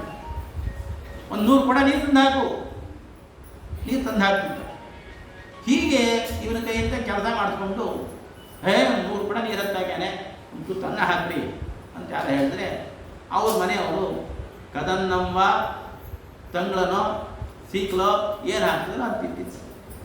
ಅದು ಅಲ್ಪಂವ ಬಕ್ವಂವ, ಜಾಸ್ತಿ ಹಾಕಿದ್ರು ತಿಂತಿದ್ದ, ಸ್ವಲ್ಪ ಹಾಕಿದ್ರು ತಿಂತಿದ್ದ. ಸ್ವಲ್ಪ ಹಾಕಿ ಯಾಕೆ ಸ್ವಲ್ಪ ಹಾಕಿರಿ ಅಂತ ಹೇಳ್ತಿದ್ದಿಲ್ಲ, ಭಾಳ ಹಾಕಿ ಜಾಸ್ತಿ ಹಾಕೊಂಡು ತಿಂತಿದ್ದ.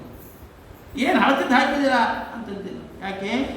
ನೇಂದ್ರಿಯ ಪ್ರೀತಿ ನಿಮಿತ್ತ, ಇಂದ್ರಿಯಕ್ಕೆ ಖುಷಿ ಕೊಡಬೇಕು ಅಂತ ನಮಗೆ ಹೊಟ್ಟೆ ಹಾಕೊಂಡು ತಿಂತಿದ್ದಿಲ್ಲ. ನಾವು ಒಂಚೂರು ಉಪ್ಪಿನಕಾಯಿ, ಒಂಚೂರು ಪಲ್ಯ ಅದೆಲ್ಲ ಹಾಕ್ಕೊಂಡು ಉಪ್ಪು ಕಡಿಮೆ ಉಪ್ಪು ಹಾಕಿ ಹುಳಿ ಹಾಕಿ ಹಿಂಗೆಲ್ಲ ತಿಂತಿದ್ದಿಲ್ಲ. ನೇಂದ್ರಿಯ ಪ್ರೀತಿ ನಿಮಿತ್ತ ಕಿಂತೂ ದೇಹದಾನ ಆಗಬೇಕು. ಇದೊಂದು ಯಂತ್ರ, ಇದಕ್ಕೆ ಎಣ್ಣೆ ಹಾಕಿದ್ರೆ ಓಡಲ್ಲ, ಅದಕ್ಕೋಸ್ಕರ ಆಹಾರ ಹಾಕಬೇಕು. ಹಾಗಾಗಿ ಈ ರೀತಿಯಾಗಿರ್ತಕ್ಕಂಥ ಒಂದು ವಿಶಿಷ್ಟವಾದ ಚರ್ಯೆಯಲ್ಲಿದ್ದ.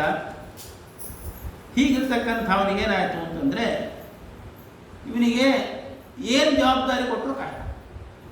ಜವಾಬ್ದಾರಿಯಿಂದ ಕೆಲಸ ಮಾಡ್ತಾನೆ ನಂಬಿಕೆ ಇದೆ. ಏನು ಮಾಡಬೇಕು ಅಂತ ಮನೆ ಒಂದು ಆಳಿದೆ, ಏನಾದ್ರು ದುಡಿದೋಗ್ಬೇಕು. ಮನುಷ್ಯ ಒಳಗುತ್ತ ಎತ್ತು ಕಣ್ಣು ಹೋಗ್ಬಿಟ್ರೆ ಕುರುಡಾಗ್ಬಿಟ್ರೆ ಗಾಣ ಕಟ್ತಾರೆ, ಕಣ್ಣಿದ್ರೆ ಬೇಸಾಯ ಕಟ್ತಾರೆ, ಕಣ್ಣಿಲ್ಲ ಗಾಣ ಕಟ್ತಾರೆ. ಗಾಣ ಇರತಕ್ಕಂಥ ಎತ್ತಿ ಕಣ್ಣಿಗಾಗಲಿ. ಒಟ್ಟು ಯಾವುದೇ ಕುರುಡಾಗಲಿ, ಕುಂಟಾಗಲಿ, ಹೆವಳಾಗಲಿ, ಒಣ ಹುಲ್ಲಾಗಲಿ ಎಲ್ಲ ಮನುಷ್ಯರು ಬೇಕು. ಮನುಷ್ಯನಿಗೆ ಬೇಡ ಅನ್ನೋದೇ ಇರುತ್ತೆ, ಎಲ್ಲವನ್ನೂ ಬಳಸ್ಕೊತಾನೆ. ಆದರೆ ಮನುಷ್ಯ ಮಾತ್ರ ಯಾರಿಗೂ ಬೇಡವು. ಇಂಥ ಒಂದು ಪ್ರಕೃತ ಈ ಭರತ, ಇವನ ಹೆಸರು ಭರತ ಅಂತ ಇಟ್ಟಿದ್ದಾರೆ. ಇವನು ಜಡ, ಆದ್ದರಿಂದ ಜಡಭರತ ಅಂತ ಹೆಸರಿಟ್ಟಿದ್ದಾರೆ. ಈತರಿಂದ ಏನು ಮಾಡ್ಕೋಬೇಕು? ಈ ಹೊಲದಲ್ಲಿ ಬೆದರುಗೊಮ್ಮೆಯನ್ನು ಕಟ್ಟಿರ್ತಾರೆ. ಫಲ ಬಂದಾಗ ಒಂದು ಹುಲ್ಲಿನಲ್ಲಿ ಒಂದು ಪೈಜಾಮ ಅಂಗಿ ಹಾಕಿ ಹುಲ್ಲು ತುರುಕಿ ಅದನ್ನು ಇಟ್ಬಿಟ್ಟಿರ್ತಾರೆ. ಆ ಹಕ್ಕಿಗಳಿಗೆ, ಪ್ರಾಣಿಗಳಿಗೆ ಅದು ಮನುಷ್ಯ ಭ್ರಾಂತಿ ಬಂದಿರುತ್ತದೆ, ಅವು ಹೊರಟೋಗ್ತಾವೆ. ಹಿಂಗೆ ಇವನನ್ನು ಬೆದರುಗೊಂಬೆ ಆಗಿರಬೇಕು ಅಂತೇಳಿ ಅಟ್ಲು ಅಂತ ಕರೀತಾರೆ. ಮರದ ಮೇಲೆ ಒಂದು ಗುಡಿಸಲು ಕಟ್ಟೋದು, ಆ ಅಟ್ಲ ಮೇಲೆ ಇವನು ಕುಡಿದು ಇವನೇನು ಯಾವತ್ತೂ ಎದ್ದು ಹೋಗಲ್ಲ, 24 ಗಂಟೆ ಅಲ್ಲೇ ಇರ್ತಾನೆ. ಸರಿ, ಇವನಿಗೆ ನೆನಪಾದರೆ ಕುಡಿಸುತ್ತಾದರೆ ಇನ್ನೊಂದು ಕೊಡೋದು, ಕೊಟ್ಟರೆ ತಿಂತಾನೆ, ಇಲ್ಲ. ಹಾಗಾಗಿ ಇವನನ್ನು ಫಲ ಕಾಯಲಿಕ್ಕೋಸ್ಕರ ಇತ್ತು. ಹೀಗಿದ್ದಾಗ ಅಥ ಕದಾಚಿತ್ ಕಚ್ಚಿತ್ ವೃಷಲಪತಿ ಭದ್ರಕಾಲಿ ಪುರುಷ ಪಶುಂ ಆಲಭತಾ ಪತ್ಯಕಾಮಃ.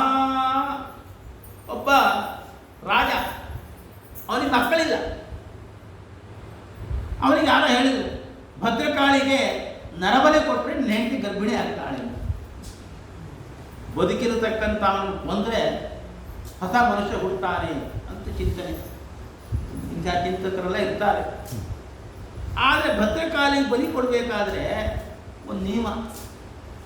ಈ ಬಲಿ ಕೊಡ್ತಕ್ಕಂಥ ಪ್ರಾಣಿ ಇರ್ತಲ್ಲ, ಅದಕ್ಕೆ ರೋಗ ಇರಬಾರ್ದು, ಅದು ಕುರುಡ ಕುಂಟ ಆಗಿರಬಾರ್ದು, ಹೃಷ್ಟಪುಷ್ಟವಾಗಿರ್ತಕ್ಕಂಥ ಬಲಿ ಕೊಡೋದು ಅಂತ ಹೇಳಿ. ಹಾಗಾಗಿ ಮನುಷ್ಯ ಬಲಿ ಕೊಡಬೇಕು ಅಂತ ಹೇಳಿದ ಮನೆ ಎಂಥ ಮನುಷ್ಯ ಆಗಬೇಕು? ಈಗೆಲ್ಲ ಇರಬೇಕು, ಹೃಷ್ಟಪುಷ್ಟನಾಗಿರಬೇಕು, ಕುರುಡ ಕವಳ ಅಂತ ಆಗಿರಬಾರ್ದು ಅಂತ. ಹೃಷ್ಟಪುಷ್ಟನಾಗಿ ಕುರುಡ ಕೊಂಡ ಯಾರು ಕೊಡ್ತಾರೆ ಮನುಷ್ಯನ? ಹುಡುಕೊಂಬರ್ರಿ ಅಂತ ಹೇಳಿ, ರೊಕ್ಕಕ್ಕೆ ಕೊಟ್ಟಾರ್ತಿ ಓದು ಅಂತೇಳಿ ಹೋದರೂ ಹೊಲದಲ್ಲಿ ಕೂತಿದ್ದ. ಬಾರ ಇಲ್ಲ ಬಂದು ನಡಿ ನಮ್ಮ ಜೊತೆ. ನಾನು ಭಾಳ ಖುಷಿ ಮಾಡಿದ್ವಿ, ಏನು ಮಾತಾಡಿ ಬೇರೆ ಕೆಳ ತನಕ ನೋಡಿದರು, ಏನು ಒಂದು ಚೂರು ಕೂಡ ಕೊರತೆ ಇರ್ತದೆ. ಒಳ್ಳೆ ಮಾತಾಡ್ತಿಕ್ಕ ಅಂತ ಹೇಳಿ ಗಾಡಿಗೆ ಹಾಕಿ ಕರ್ಕೊಂಡು ಹೋಗಿ ಅವನಿಗೆ ಅಭ್ಯಂಜನ ಮಾಡ್ತಿದ್ರು. ಜೀವನದಲ್ಲಿ ಇದು ಎರಡನೇ ಅಭ್ಯಂಜನ ಅಂತ ಕಾಣ್ತದೆ. ಆ ಬಾಣಂತನ ಮುಗಿದಾಗ 11ನೇ ದಿನ ಒಂದು ಶುದ್ಧಿಗೋಸ್ಕರ ಅಭ್ಯಂಜನ ಆಯಿತು. ಇವತ್ತೇ ಅಭ್ಯಂಜನ ಮಾಡಿಸ್ಕೊಂಡು ಕೈ ತುಂಬ ಎಣ್ಣೆ ಹಾಕಿದ್ರು, ಬಿದ್ರಿ ಹಾಕಿದ್ರು, ಹೊಸ ಬಟ್ಟೆ ಹಾಕಿದ್ರು. ಅವನು ಯಾವಾಗಲೂ ಕೂಡ ಲಂಗೋಟಿ ಹಾಕೊಂಡೇ ಇದ್ದಿದ್ದು. ಇವತ್ತು ಹೊಸ ಬಟ್ಟೆ ಹಾಕಿದ್ರು, ಮಾಲೆ ಹಾಕಿದ್ರು, ಗಂಧ ಹಾಕಿದ್ರು, ಹೊಟ್ಟೆ ತುಂಬ ಊಟಕ್ಕೆ ಹಾಕಿದ್ದಿಲ್ಲ. ಏನು ಮಾಡ್ತಾರೆ? ಕುತ್ತಿಗೆ ಬಗ್ಗು ಯೋಗತ್ತು ಅಂತ ಸ್ವೈರಂ ವಿರಹತಾಂ ಹಿಂಸಾ ವಿಹಾರಿಣಾಂ ಕರ್ಮಾದಿದಾರುಣಂ ಯದ್ ಬ್ರಹ್ಮಭೂತಸ್ಯ ಸಾಕ್ಷಾತ್ ಬ್ರಹ್ಮರ್ಜಿತಸ್ಯ ನಿರ್ವೈರಸ್ಯ ಸರ್ವಭೂತ ಸಹೃದಃ ಸಹಸಾ ಉಚ್ಚಚಾಟ ದೈವ ಭದ್ರಕಾಳಿ. ಸ್ವೈರಂ ತಮ್ಮ ಮನಸ್ಸಿಗೆ ಬಂದಂಗೆ ವ್ಯವಹಾರ ಮಾಡ್ತಕ್ಕಂಥದ್ದು. ಇವನು ಭದ್ರಕಾಳಿಗೆ ಇವನನ್ನು ಬಲಿ ಕೊಡಬೇಕು ಅಂತ ಬಂದು. ಇವನು ಯಾರು? ಸಾಕ್ಷಾತ್ ಬ್ರಹ್ಮರ್ಜಿತಸ್ಯ, ಅಪರೋಕ್ಷ ಜ್ಞಾನಿ ಇದ್ದಾನೆ. ಇವನ ರಕ್ತ ಆಕಸ್ಮಿಕವಾಗಿ ಭೂಮಿ ಬಿದ್ದು ಬಿಟ್ಟರೆ ಭದ್ರಕಾಳಿಗೆ ಅನರ್ಥ ಆಗೋದು. ಎಂಥ ಕೆಟ್ಟ ಕೆಲಸ ಮಾಡಿದ್ದಾರೆ ಅಂತ ಹೇಳಿ ಸಹಸಾ ಉಚ್ಚಚಾಟ ಹೊರ ಬಂದ್ಬಿಟ್ಟಂತೆ ಆ ಪ್ರತಿಮೆಯಿಂದ ಭದ್ರಕಾಳಿ. ಆ ಖಡ್ಗವನ್ನು ತೆಗೆದುಕೊಂಡು ಅವರ ತಲೆಗಳನ್ನು ಕಳೆದುಬಿಟ್ಟು ಮಹದತಿಕ್ರಮ ಸ್ವೈರಂ ಆತ್ಮನಿ ಫಲತಿ. ದೊಡ್ಡವರು ಅತಿಕ್ರಮ ಮಾಡಿದರೆ ಅದು ನಮಗೇ ಫಲಿಸ್ತದೆ ಅಂತಕ್ಕಂಥದ್ದನ್ನು ಇಲ್ಲಿ ನೋಡಬಹುದು. ಈ ರೀತಿಯಾಗಿ ಅಲ್ಲಿಂದ ಬಿಡುಗಡೆ ಆಗಿ ಬಂದ. ಇದು ಎಲ್ಲೋದ ನೋಡಿದ್ರು. ಇನ್ನು ಹೊಸಾಂಗಿ ಹಾಕ್ಕೊಂಡು ಮಾಲೆ ಹಾಕ್ಕೊಂಡು ಬಂದ್ಬಿಡ. ಮತ್ತು ಪುನಃ ಅದೇ ಸ್ಥಾನದಲ್ಲಿ ಕೂತ್ಕೊಂಡಿದ್ದ. ಅಥಥಂ ಸಿಂಧು ಸೌವೀರಪದೇ ರಘುಗಣಸ್ಯ. ರಘುಗಣ ಅಂತಕ್ಕಂಥವನು ಸಿಂಧು ದೇಶದ ರಾಜ. ಅವನಿಗೆ ಕಪಿಲ ಋಷಿಗಳ ಹತ್ರ ಉಪದೇಶ ಪಡಿಬೇಕು ಅಂತ. ಈಗಿನ ಕಾಲದಲ್ಲಿ ಯೂನಿವರ್ಸಿಟಿ ಅಲ್ಲಿ ನಮಗೆ ಉಪದೇಶ ಮಾಡೋರು ಇರ್ತಾರೆ. ಇಲ್ಲಿ ನಾವು ಕಾರಲ್ಲಿ ಮೋಟರ್ ವೆಹಿಕಲ್ ಹೋಗುದು. ಹಿಂದಿನ ಕಾಲಕ್ಕೆ ಆಗಿರಲಿಲ್ಲ. ಉಪದೇಶಕರೆಲ್ಲ ಅಡವಿಯಲ್ಲಿ ಇರ್ತಿದ್ರು. ಅಲ್ಲಿ ನಡ್ಕೊಂಡು ಹೋಗೋದೇ ಕಷ್ಟ. ಇನ್ನು ಮಹಾರಾಜ ಸುತರಾಮ ಮಹಾರಾಜ ನಡ್ಕೊಂಡು ಹೋಗಕ್ಕಾಗತ್ತೆ? ಮಹಾರಾಜ ನಡ್ಕೊಂಡು ಹೋಗ್ತಾರೆ. ಅದರ ರಥ ಅಲ್ಲಿ ಹೋಗ್ತಾರೆ. ಅದಕ್ಕೇನು ಮಾಡಿದ? ಮೇನೆಯನ್ನು ವ್ಯವಸ್ಥೆ ಮಾಡ್ಕೊಂಡು ಮೇನೆಯನ್ನು ಹೋಗೋಣ ಅಂತೇಳಿ 4 ಜನಕ್ಕೋ 8 ಜನಕ್ಕೋ ಬರ್ಲಿಕ್ಕೆ ಹೇಳೋದು. ಅದ್ರಲ್ಲಿ ಒಬ್ಬರು ಕಮ್ಮಿ ಆಗುತ್ತೆ. ಆ ಮೇಲೆ ಹೊರವರು ಒಳ್ಳೆ ಲಟ್ಟಾಗಿರಬೇಕು. ಹಾಗಾಗಿ ಒಬ್ಬರು ಕಮ್ಮಿ ಆಗುತ್ತೆ. ಮನೆ ನೋಡಿದ್ರು ಸಿಕ್ಕ ಬಾರ ಹೆಗರ್ಕೊಂಡು ಕೊಟ್ಟ ಮೇಲೆ ಅವನು ಹೊರಟು. ಆದ್ರೇನಾಯ್ತು? ಸಾಂಸರ್ಗಿಕ ದೋಷೇವ ನೂನಂ ಏಕಸ್ಯಾಪಿ ಸರ್ವೇಷಾಂ ಸಾಂಸರ್ಗಿಕಾಣಾಂ ಭೌತಮರ್ಗತೀತಿ. ಆ ಮೇಲೆ ಹೊತ್ಕೊಂಡವರು ಒಂದೇ ಸಮವಾಗಿ ಹೆಜ್ಜೆ ಹಾಕ್ತಾರೆ. ಒಬ್ಬರು ಮುಂದೆ ಹೋಗೋದು, ಒಬ್ಬರು ನಿಂತ್ಕೊಂಡ್ಬಿಡೋದು ಆಗ್ಬಿಟ್ರೆ ಒಳಗಿದ್ದ ಧಡಿಕೆ ಆಗ್ತದೆ. ತಲೆಗೆ ತಾಕೋದು, ಇನ್ನೊಂದು ಕಡೆ ತಾಕೋದು, ತೊಂದರೆ ಆಗ್ತದೆ. ಹಾಗಾಗಿ ಶುರುವಾಯ್ತು. ಯಾಕೆ? ಅವ್ರು ಹೆಜ್ಜೆ ಹಾಕಿ ನಿಂತು ಬಿಡೋದು, ಅವ್ರು ನಿಂತ್ಕೊಂಡು ಮುಂದೆ ಹೋಗಲಿ. ಇವನು ದೃಷ್ಟಿಪೂರ್ವಕ ಯಥೇತ್ಪಾತ, ಹೆಜ್ಜೆ ಇಡೋ ಕಾಲಕ್ಕೆ ಕಣ್ಣಿಂದ ನೋಡಿ ನೋಡಿ ಹೆಜ್ಜೆ ಇಡಬೇಕು. ಇರುವೆ ಬಂದ ಮತ್ತೊಂದು ಒಂದೊಂದು ತುಳುವೆಗಳು ಅಥವಾ ಯಾವುದಾದ್ರು ಪ್ರಾಣಿನ ದಾಟೋದು ಮಾಡಬಾರದು ಅಂತ ಶಾಸ್ತ್ರ ಹೇಳಿದ್ರು. ಹಾಗಾಗಿ ಇವನು ಇರುವೆ ಹತ್ತು ನಿಂತ್ಬಿಡೋದು. ಆ ಇರುವೆಗಳೆಲ್ಲ ಹೋದ ಮೇಲೆ ಇವನು ಹೋಗ್ಬೇಕು. ಅವ್ರಿಗೇನು ಗೊತ್ತು? ಸರ್ಕಾರ ಮೈಯಲ್ಲಿರ್ತಾರೆ ಭಾರ ಕೆಳಗಿಳಿಸಿ ಸಾಕು ಅಂತ ಅವರು. ಇವನಿಗೆ ಆದ ವಿಚಾರ ಇಲ್ಲ. ಹಾಗಾಗಿ ಇದು ಸರಿ ಆಗ್ತಿಲ್ಲ. ರಾಜ ಜೋರು ಮಾಡ್ತಾನೆ, ಏನಿದು ಸ್ವಾಮಿ ನಮ್ದಲ್ಲ, ಭತ್ತ ಬಂದ ನೀವು, ನಾವು ನಿಂತರೆ ಮುಂದೆ ಹೋಗ್ತಾನೆ, ನಾವು ಹೋಗ್ತಾನೆ ನಿಂತ್ಬಿಡ್ತಾನೆ, ಸಾಂಸಾರಿಕ ದೋಷ ಇದು. ರಾಜ ಜೋರು ಮಾಡ್ತಾನೆ, ಸರಿ ಕೇಳಲಿಲ್ಲ. ಅಹೋ ಕಷ್ಟಂ ಭರ್ತವ್ಯಂ ಉರುಪರಿಶ್ರಾಂತಃ ದೀರ್ಘಮದ್ವಾನಂ ಏಕಯ ಊಹಿವಾನ್. ಅವನಿಗೆ ತಾಂಟು ಕೊಡ್ತಾನೆ, ವ್ಯಂಗೋಕ್ತಿ ಮಾತಾಡ್ತಾನೆ. ಅಯ್ಯೋ ಪಾಪ, ಬಹಳ ಕಷ್ಟಪ್ಪ ನನಗೆ, ಮುದುಕ ನೋಡಿ ನೀನು, ಚಳ್ಳು ಬೇರೆ ಇದೆಯಾ, ಒಬ್ಬನೇ ಹೊರ್ತಾ ಇದೆಯಾ, ಭಾಳ ಹೊತ್ತು ಹೊತ್ಬಿಟ್ಟಿದೆಯಾ, ಹಾಗೆ ಭಾಳ ಆಯಾಸ ಆಗಿರಲ್ವಾ ಅಂತ ವ್ಯಂಗ್ಯವಾಗಿ ಅವನಿಗೆ ಮಾತಾಡ. ಅವನೇನು ಮಾತಾಡ ಸುಮ್ಮನೆ. ಅದ ಪುನಃ ಸುಷ್ಮಿಕಾಯಾಂ ವಿಷಮಗತಾಯಾಂ, ಮತ್ತು ಹಂಗೆ ಹೋಗ್ತಾನೆ ಅವನು. ಸಿಟ್ಟು ಬಂದ್ಬಿಡುತ್ತೆ. ಅರೇ ಕದರ್ಥೀ ಕೃತ್ಯ, ನಾನು ಮಹಾರಾಜ, ನನ್ನನ್ನೇನು ಹುಲ್ಕಟ್ಟಿ ನೋಡಿದ್ರೆ ನೋಡ್ತೀಯ, ನನ್ನ ಆಜ್ಞೆಯನ್ನು ನಿನಗೆ ಪರಿಪಾಲನೆ ಮಾಡೋಕೆ ಅರ್ಥ ಇಲ್ವಾ, ಶಾಸ್ತ್ರ ಮಾಡಿಬಿಡ್ತೇನೆ ನೋಡು ಅಂತ ಜೋರು ಮಾಡ. ಆಗ ಅವನಿಗೇನು ಅರ್ಥೇನೋ ಮೇನಿನ ಕೆಳಗೆ ತ್ವಯೋದಿತಂ ವ್ಯಕ್ತಮವಿಪ್ರಲಬ್ಧಂ ಭರ್ತುಸ್ತಮೇ ಸ್ಯಾತೆ ಯದಿ ವೀರಭಾರಃ ಗಂತುರ್ ಯದಿ ಸ್ಯಾತ್ ಅಧಿಗಮ್ಯ ಮಧ್ವಾ ವಿವೇಕಿ ರಾಜೌ ನ ವಿದಾಂ ಪ್ರವಾದಃ ತೌಲ್ಯಂ ಕಾರ್ಚ್ಯಂ ವ್ಯಾಧಯಃ ಆಧಯಶ್ಚ ಕ್ಷುತ್ರುಡ್ಭಯಂ ಕಲಿರಿಚ್ಛಾ ಜರಾ ಚ ನಿದ್ರಾರತಿಃ ಮನ್ಯುರಹಂ ಮದಶ್ಚ ದೇಹೇನ ಜಾತಸ್ತಿ ಮೇನ ಸಂತಿ. ರಾಜ ಅಂತಿದೆ, ಇಷ್ಟು ದಿನ ಮಾತೇ ಆಡಲಿಲ್ಲ, ಈಗ ರಾಜನನ್ನೇ ರಾಜ ಅಂತ ಕರೀತಿದ್ದಾರೆ. ಮಹಾಪ್ರಭು ಅನ್ಬೇಕು, ಇದು ಬಗ್ಬೇಕು, ಇನ್ನೇನಿಲ್ಲ, ಶಟ ನಿಂತುಕೊಂಡಿದ್ದಾನೆ ರಾಜ. ರಾಜನಿಗೂ ಆಶ್ಚರ್ಯ ಆಗುತ್ತೆ, ಏನಪ್ಪ ಅಂತ ಹಿಂಗೆ ತಿರುಗಿ ನೋಡ್ತಾನೆ. ತ್ವಯೋದಿತಂ ವ್ಯಕ್ತ ವಿಪ್ರಲಬ್ಧಂ, ಏನು ಮಾತಾಡ್ತೀಯಲ್ಲ ತುಂಬ ಘಟತನದ, ಅದೇನು ಸರಿ ಇಲ್ಲ. ಯಾಕೆ ಶಾಸನ ಮಾಡಿಬಿಡ್ತೇನೆ ಅಂತ. ಏನು ಶಾಸನ ಮಾಡ್ತೇನೆ, ನಿನಗೆ ಶಾಸನ ಮಾಡ್ತಕ್ಕಂಥ ಯೋಗ್ಯತೆ ಏನು? ನೀನು ಗರ್ಭದಲ್ಲಿದ್ದಾಗ ನಿನ್ನನ್ನು ರಾಜ ಅಂತ ಕರಿತಿದ್ದಿಲ್ಲ, ನನ್ನ ಭ್ರೂಣ ಅಂತ ಕರಿತಿದ್ದೆ. ಅದಕ್ಕಿಂತ ಮುಂಚೆ ಏನಾಗಿತ್ತು ನಮಗೆ ಗೊತ್ತಿಲ್ಲ, ಆಗೂ ರಾಜ ಅಲ್ಲ. ನಾಳೆ ಸತ್ತ ಮೇಲೆ ನಿನ್ನ ರಾಜ ಅಂತ ಕರೆಯಲ್ಲ, ಹೆಣ ಅಂತ ಕರೀತಾರೆ. ಸತ್ತ ಮೇಲಿಲ್ಲ, ಹುಟ್ಟು ಮುಂಚೆ ಇಲ್ಲ, ಮತ್ತಿಲ್ಲಿರ್ತಕ್ಕಂಥ ರಾಜ ಅಂತ ಏನದು ರಾಜ? ನೀನು ಶಾಸನ ಮಾಡ್ತೀನಿ ಅಂತೀಯ, ಏನು ಶಾಸನ ಮಾಡೋಕ್ಕೆ ಯೋಗ್ಯತೆ ಇದೆ? ನಡ್ಕೊಂಡು ಹೋಗ್ತಾ ಮೇಲೆ ಯೋಗ್ಯತೆ ಇಲ್ಲ, ಮೇನೇನು ಕೂತ್ಕೊಂಡಿದ್ದೆ, ಯಾಕೆ ನಡ್ಕೊಂಡು ಯಾಕೆ ಹೋಗ್ತಿಲ್ಲ? ಆಯಾಸ ಆಗುತ್ತೆ. ನಿನ್ನ ದೇಹ ನಿನ್ನ ಮಾತು ಕೇಳ್ತಿಲ್ಲ, ನಿನ್ನ ಇಂದ್ರಿಯಗಳು ನಿನ್ನ ಮಾತು ಕೇಳಲ್ಲ, ನೀನೇನು ಶಾಸನ ಮಾಡ್ತೀಯ? ಶಾಸನ ಮಾಡ್ತಕ್ಕಂಥ ನಾವು. ಮತ್ತೆ ನೀ ಹೇಳಿದೆಲ್ಲ ದಪ್ಪ ಇದ್ದೀನಿ, ಆಯಾಸ ಆಗಿದೆ ಅಂತ. ನಾನು ದಪ್ಪನೂ ಇಲ್ಲ, ತೆಳ್ಳಗೂ ಇಲ್ಲ, ನಂಗೆ ಆಯಾಸನಿಲ್ಲ, ನಂಗೆ ಬಾಯಾರಿಕೆನಿಲ್ಲ, ಹಸಿವೇನೂ ಇಲ್ಲ. ಅದೆಲ್ಲ ದೇಹಕ್ಕೆ, ನನಗೇನೂ ಇಲ್ಲ. ದಪ್ಪಗಿರ್ತಕ್ಕಂಥ ದೇಹ, ತೆಳ್ಳಗಾಗ್ತಕ್ಕಂಥ ದೇಹ, ಎಲ್ಲವೂ ದೇಹ, ನನಗೇನು ಸಂಬಂಧ? ಮಹಾರಾಜ ನಿನ್ನನ್ನು ರಾಜ ಅಂತ ಕರೀತಾರೆ, ನನ್ನನ್ನು ದಾಸ ಅಂತ ಕರೀತಾರೆ. ನಾನು ನೆಲದ ಮೇಲೆ ನಿಂತಿದ್ದೀನಿ, ನನ್ನ ಪಾದ ನೆಲದ ಮೇಲಿದೆ, ಪಾದದ ಮೇಲೆ ಮೊಣಕಾಲಿದೆ, ಮೊಣಕಾಲ ಮೇಲೆ ಸೊಂಟ ಇದೆ, ಸೊಂಟದ ಮೇಲೆ ಭುಜ ಇದೆ, ಭುಜದಲ್ಲಿ ಮೇನೆ ಇದೆ, ಮೇನೆಯಲ್ಲಿ ನೀನಿದ್ದೀಯ. ಇದರಲ್ಲಿ ನಿನ್ನ ಹೊತ್ತವ್ರು ಯಾರು? ಮೇನೆ ಹೊತ್ತಿದೆಯೋ, ನನ್ನ ಭುಜ ಹೊತ್ತಿದೆಯೋ, ನನ್ನ ಕಾಲು ಹೊತ್ತಿದೆಯೋ, ಈ ಭೂಮಿ ಹೊತ್ತಿದೆಯೋ? ಯಾರು ಹೊತ್ತಿರೋದು ನಿನ್ನ ಹೇಳು? ಭೂಮಿ ಹೊತ್ತಿದೆ ಅಂದರೆ ನನ್ನನ್ನು ಭೂಮಿ ಹೊತ್ತಿದೆ, ನಿನ್ನನ್ನು ಭೂಮಿ ಹೊತ್ತಿದೆ. ಇನ್ನು ಮೇಲೆ ಹೊತ್ತಿದೆ ಅಂತಂದರೆ, ಮೇಲೆ ಅಂದರೆ ಮರ, ಮರದ ಮೇಲೆ ಮಂಗಲ ಇದೆ, ನೀನು ಮರ ಮೇಲೆ ಇದೆಯಾ?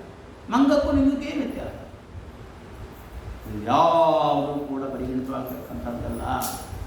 ಮತ್ತೆ ಬರುವವರು ಯಾವತ್ತೂ ಕೂಡ ಯಾರು ಮುಖ್ಯರೋ ಅವರನ್ನು ಯಜಮಾನನನ್ನು ಕರ್ತಾ ಅಂತ ಕರೆಯೋದು. ಒಂದು ಇರುವೆ ಒಂದು ಸಕ್ಕರೆ ಅಕ್ಕಿ ಕಾಳನ್ನು ತೊಗೊಂಡು ಹೋಗ್ತಾ ಇರುತ್ತೆ. ಆಗ ಒಂದು ಮಗು ತೋರಿಸಿ ನೋಡು ಅಕ್ಕಿ ಹೋಗ್ತಾ ಇದೆ ನೋಡು, ಅಕ್ಕಿ ಹೋಗ್ತಾ ಇದೆ ನೋಡು ಅಂತ ಮಗು ಹೇಳಿದ್ರೆ ಅಕ್ಕಿ ಹೋಗ್ತಾ ಇಲ್ಲ ಅಂಕಲ್, ಇರುವೆ ತೊಗೊಂಡು ಹೋಗ್ತಾ ಇದೆ. ಅಕ್ಕಿ ಹೋಗ್ತಾ ಇರ್ತಾನೆ. ಆ ಮಗು ಹೇಳುತ್ತೆ ಅಕ್ಕಿಗೆ ಚಲನಶಕ್ತಿ ಇಲ್ಲ, ಚಲನಶಕ್ತಿ ಇರತಕ್ಕ ಇರುವೆ ತೊಗೊಂಡು ಹೋಗ್ತಾ ಇದೆ. ಹಾಗಾದರೆ ಪ್ರಧಾನವಾಗಿ ಚಲನೆ ಯಾರಿಗಿದೋ ಅವರನ್ನು ಚಾಲಕವನ್ನು ಕರೀಬೇಕು. ಹಾಗಾಗಿ ಹೊತ್ತವರು ಯಾರು? ಭೂಮಿಯಲ್ಲೇ ನಾನಿಂದಕ್ಕಾಗ್ತಿತ್ತ.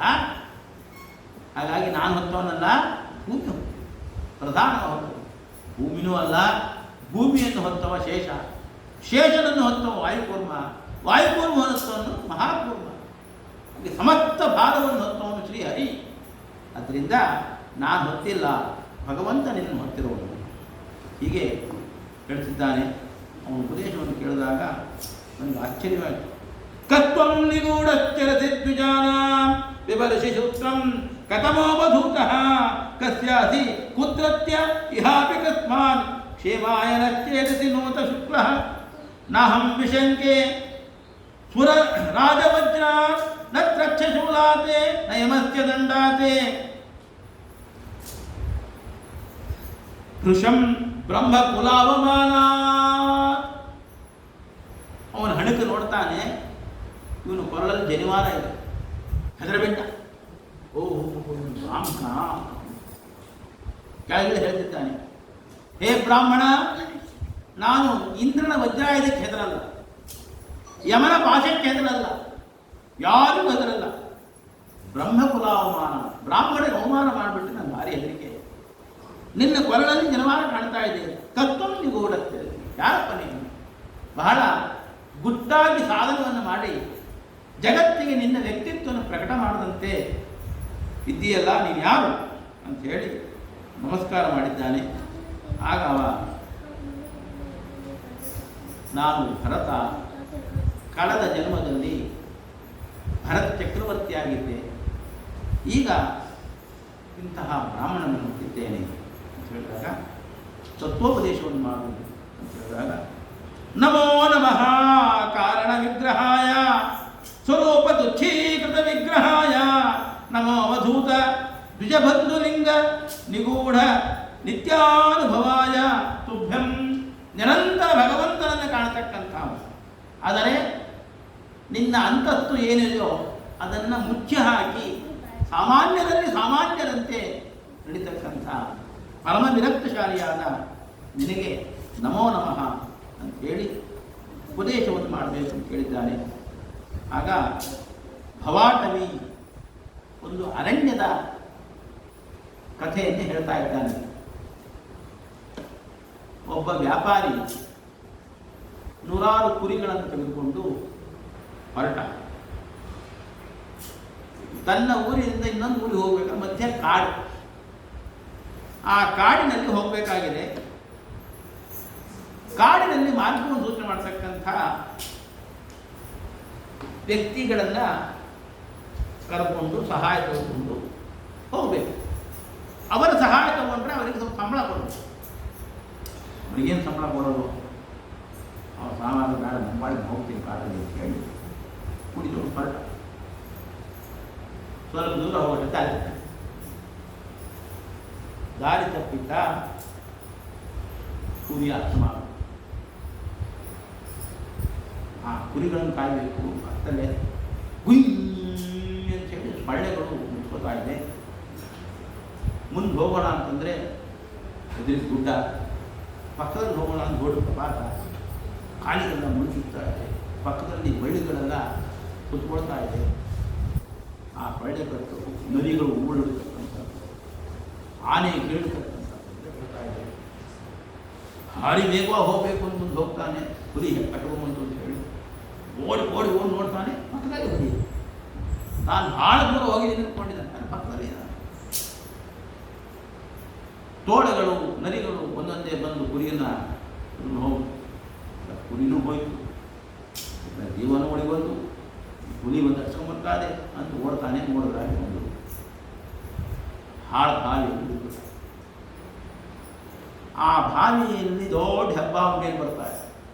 ಇವನು ಆ ಬಳ್ಳಿಯಲ್ಲಿ ಗೊತ್ತಾಗ್ತಾ ಇಲ್ಲ. ಕೆಳಗಡೆ ಹೆಬ್ಬಾವು, ಮೇಲೆ ಹೆಬ್ಬುಲಿ, ಮೇಲೂ ಬರಂಗಿಲ್ಲ ಕೆಳಗೂ ಹೋಗಿಲ್ಲ, ಹೀಗೆ ಜೋಟಾಡ್ತಾ ಇದ್ದಾರೆ. ಅಷ್ಟರಲ್ಲೇನೆ ಅಲ್ಲಿ ಒಂದು ಜೇನುಗೂಡು ಕಟ್ಕೊಂಡಿತ್ತು. ಆ ಜೇನುಗೂಡು ಅಳ್ಳಾಡಿ ಜೇನುತುಪ್ಪ ಕೆಳಗಿರ್ತಾರೆ, ಅದನ್ನು ನೆತ್ತಾ ಇದ್ದಾರೆ.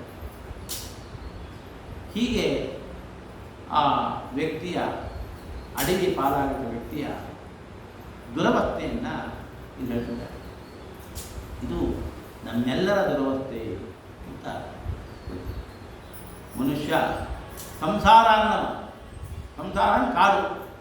ಈ ಕಾಡಲ್ಲಿ ಹೋಗಬೇಕಾದ್ರೆ ದಾರಿ ತಪ್ಪಿಡ್ತೇವೆ. ನಾವು ದಾರಿ ತಪ್ಪ ಅಂತ ಹೇಳಿದ್ರೆ ಗುರುಗಳನ್ನು ಆಶ್ರಯ ಮಾಡಬೇಕು.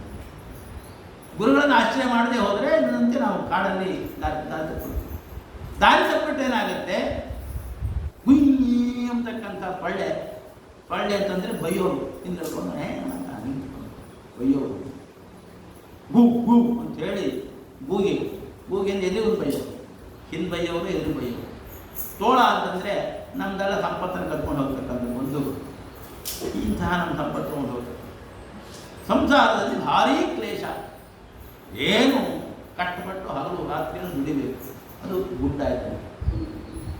ಇಲ್ಲ ಭಾರೀ ಶ್ರಮದಿಂದ ನಾವು ಸಂಪಾದನೆ ಮಾಡಬೇಕು ಇಂಥದ್ದೆಲ್ಲ ಕಡಿದಾದ ಹಾದಿ ಸಂಸಾರದಲ್ಲಿ.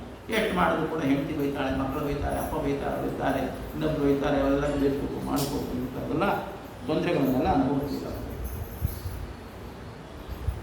ಹೀಗೆ ನರಿಯಂತೆ, ಗೂಗಿಗಳಂತೆ, ಗುಂಗಿಗಳಂತೆ, ಸೊಳ್ಳೆಗಳಂತೆ ಈ ಸಂಸಾರದ ಅನೇಕ ಜನರಿರ್ತಾರೆ. ಇದರಿಂದ ಪಾರಾಗಬೇಕಾದ್ರೆ ನಾವು ಗುರುಗಳನ್ನು ಆಶ್ರಯ ಮಾಡಬೇಕು. ಆ ಕೆಳಗಿರ್ತಕ್ಕಂಥ ಹಾವು ಅಂತಂದರೆ ಅದು ಕಾಲ, ಅದು ನಮ್ಮನ್ನು ನುಂಗ್ಲಿಕ್ಕೆ ಬರ್ತಾರೆ. ಕಾಲ ದಿನ ನಮ್ದು ರಾಮಾಯಣ ಹೇಳ್ತದೆ, ನಂದೆಂದುದಿತಿ ಆದಿತ್ಯ ನಂದೆಂತ ಅಷ್ಟಮಿತೇರವು ಆತ್ಮನೋ ನಾವು ಬುದ್ಧಂತೆ ಮನುಷ್ಯ ಜೀವತಕ್ಷಯಂ. ಸೂರ್ಯ ಉದಯ ಆಯಿತು ಒಂದು ನೋಡಲಿಕ್ಕೋಸ್ಕರವಾಗಿ, ಸೂರ್ಯೋದಯವನ್ನು ನೋಡಲಿಕ್ಕೋಸ್ಕರವಾಗಿ ಚೆನ್ನೈಗೆ ಹೋಗ್ತಾರೆ. ಸೂರ್ಯಾಸ್ತಮವನ್ನು ನೋಡಲಿಕ್ಕೋಸ್ಕರ ಬಾಂಬೆ ಹೋಗ್ತಾರೆ. ಸೂರ್ಯೋದಯ ಆಯಿತು, ಸೂರ್ಯಾಸ್ತಮ ಆಯಿತು ಅಂತಾರೆ. ಆದರೆ ಒಂದು ಸೂರ್ಯೋದಯ ಆಯಿತು ಅಂದರೆ ನಾನು ಸಾವಿಗೆ 12 ತಾಸು ಹತ್ತಿರ ಆದೆ, ಸೂರ್ಯಾಸ್ತಮ ಆದರೆ ಮತ್ತೆ 12 ತಾಸು ಹತ್ತಿರ ಆದೆ ಅಂತಕ್ಕಂಥ ಎಚ್ಚರ ಮನುಷ್ಯ ಬರೋದೇ ಇಲ್ಲ ಅಂತ. ಹಾಗೆ ಕಾಲ ಅಂತಕ್ಕಂಥದ್ದು ಹೆಬ್ಬಾವಿದ್ದಾಗೆ, ರೋಗ ರುಜಿನಗಳು ಹುಲಿ ಇದ್ದಾಗೆ. ಹೀಗೆ ರೋಗ ರುಜಿನಗಳು, ಕಾಲಗಳು ನಮ್ಮನ್ನು ಹಣ್ಣು ಮಾಡ್ತಾ ಇದ್ದಾರೆ. ಅಂತಹ ಸಂಸಾರದಲ್ಲಿ ಏನೋ ಚೂರು ಸುಖ. ಆ ಮದುವೆ ಆಯಿತು, ಆ ಹೆಂಡತಿ ಆಧಾರ ಮಾಡಿದ್ರು, ಮಕ್ಕಳಾಯಿತು, ಮಕ್ಕಳು ಆಧಾರ ಮಾಡಿದ್ರು, ಅವರ ಆಧಾರ ಮಾಡಿದ್ರು, ಸನ್ಮಾನ ಮಾಡಿದ್ರು ಅಂತೇಳಿ ಈ ಜೇನು ಗೂಡಿನ ಜೇನು ಬಾಯಿ ಬಿದ್ದಾಗೆ ಬಹಳ ಕ್ಷಣಿಕವಾದ, ನಶ್ವರವಾದ, ತಾತ್ಕಾಲಿಕವಾದ ಸೌಖ್ಯ ಅಂತಕ್ಕಂಥದ್ದು ಈ ಸಂಸಾರದಲ್ಲಿರ್ತದೆ. ಇಂತಹ ಭೀಕರವಾದ ಆಪತ್ತುಗಳೇ ಸಂಸಾರದಲ್ಲಿ ಉಂಟಾಗಿ ಭವಾಟವಿಯನ್ನು ಈ ಭರತ ಚಕ್ರವರ್ತಿ ವರ್ಣನೆ ಮಾಡ್ತಕ್ಕಂಥದ್ದಾಗಿದ್ದಾನೆ.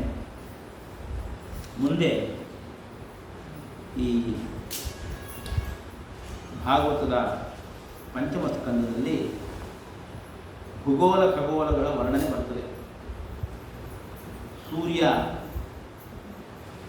12 ಸೂರ್ಯರಿದ್ದಾರೆ, ದ್ವಾದಶಾದಿತ್ಯರಿದ್ದಾರೆ. ಒಬ್ಬೊಬ್ಬ ಸೂರ್ಯ ಒಂದೊಂದು ತಿಂಗಳು ರಥದಲ್ಲಿ ಸಂಚಾರ ಮಾಡ್ತಾರೆ. ಸೂರ್ಯ ಒಂದು ಮಾಸಕ್ಕೆ ಒಂದು ರಾಶಿಯಂತೆ 365 ದಿನಕ್ಕೆ 12 ರಾಶಿಯನ್ನು ಸುತ್ತುತ್ತಾ ಇರ್ತಾನೆ. ಚಂದ್ರ 2.5 ದಿನಕ್ಕೆ ಒಂದು ರಾಶಿಯಂತೆ ಒಂದು ತಿಂಗಳಲ್ಲಿ ಚಂದ್ರ 12 ರಾಶಿಯನ್ನು ಸುತ್ತಕ್ಕಂತಾನೆ. ಶನೈಶ್ಚರ 2.5 ವರ್ಷಕ್ಕೆ ಒಂದು ರಾಶಿಯಂತೆ ಅವನು 30 ವರ್ಷದಲ್ಲಿ ಈ 12 ರಾಶಿ ಸುತ್ತಾನೆ. ಬೃಹಸ್ಪತಿ ವರ್ಷಕ್ಕೆ ಒಂದು ರಾಶಿಯಂತೆ 12 ವರ್ಷಕ್ಕೆ 12 ರಾಶಿ ಸುತ್ತಾನೆ. ಚಂದ್ರಗಳು 27, ನಕ್ಷತ್ರಗಳು 27 ದಿನಕ್ಕೆ ಒಂದು ಸುತ್ತು ಬರ್ತಾವೆ. ಅದನ್ನು ಆ 27 ದಿನಕ್ಕೆ ಒಂದು ಮಾಸ ಅಂತ ಲೆಕ್ಕ ಹಾಕಿ ಅದನ್ನು ಇಡಾವತ್ಸರ ಅಂತ ಕರೀತಾರೆ. ಚಂದ್ರ ಒಂದು ಸುತ್ತು ಬರಲಿಕ್ಕೆ ತಗೊಳ್ತಕ್ಕಂಥ ಕಾಲವನ್ನು ವತ್ಸರ ಅಂತ ಕರೀತಾರೆ.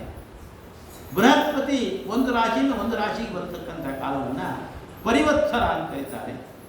ಸೂರ್ಯ 12 ರಾಶಿಯನ್ನು ಸುತ್ತಲಿಕ್ಕೆ ಸಂವತ್ಸರ ಅಂತ ಆ ಕಾಲವನ್ನು ತಿಳಿಸಿದ್ದಾರೆ. ಇದರಲ್ಲಿ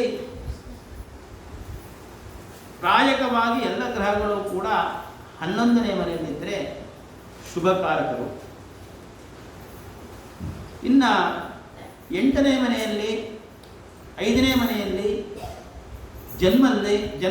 ಜನ್ಮರಾಶಿಯಲ್ಲಿ 12ನೇ ಮನೆಯಲ್ಲಿ ಮತ್ತು 2ನೇ ಮನೆಯಲ್ಲಿ ಶನೇಶ್ವರ ಇದ್ದರೆ ಅದು ಅನಿಷ್ಟಕಾರಕ. ಬೃಹಸ್ಪತಿ ಬ್ರಾಹ್ಮಣರಿಗೆ ಪ್ರಾಯಕವಾಗಿ ಸೌಖ್ಯಕಾರಕ.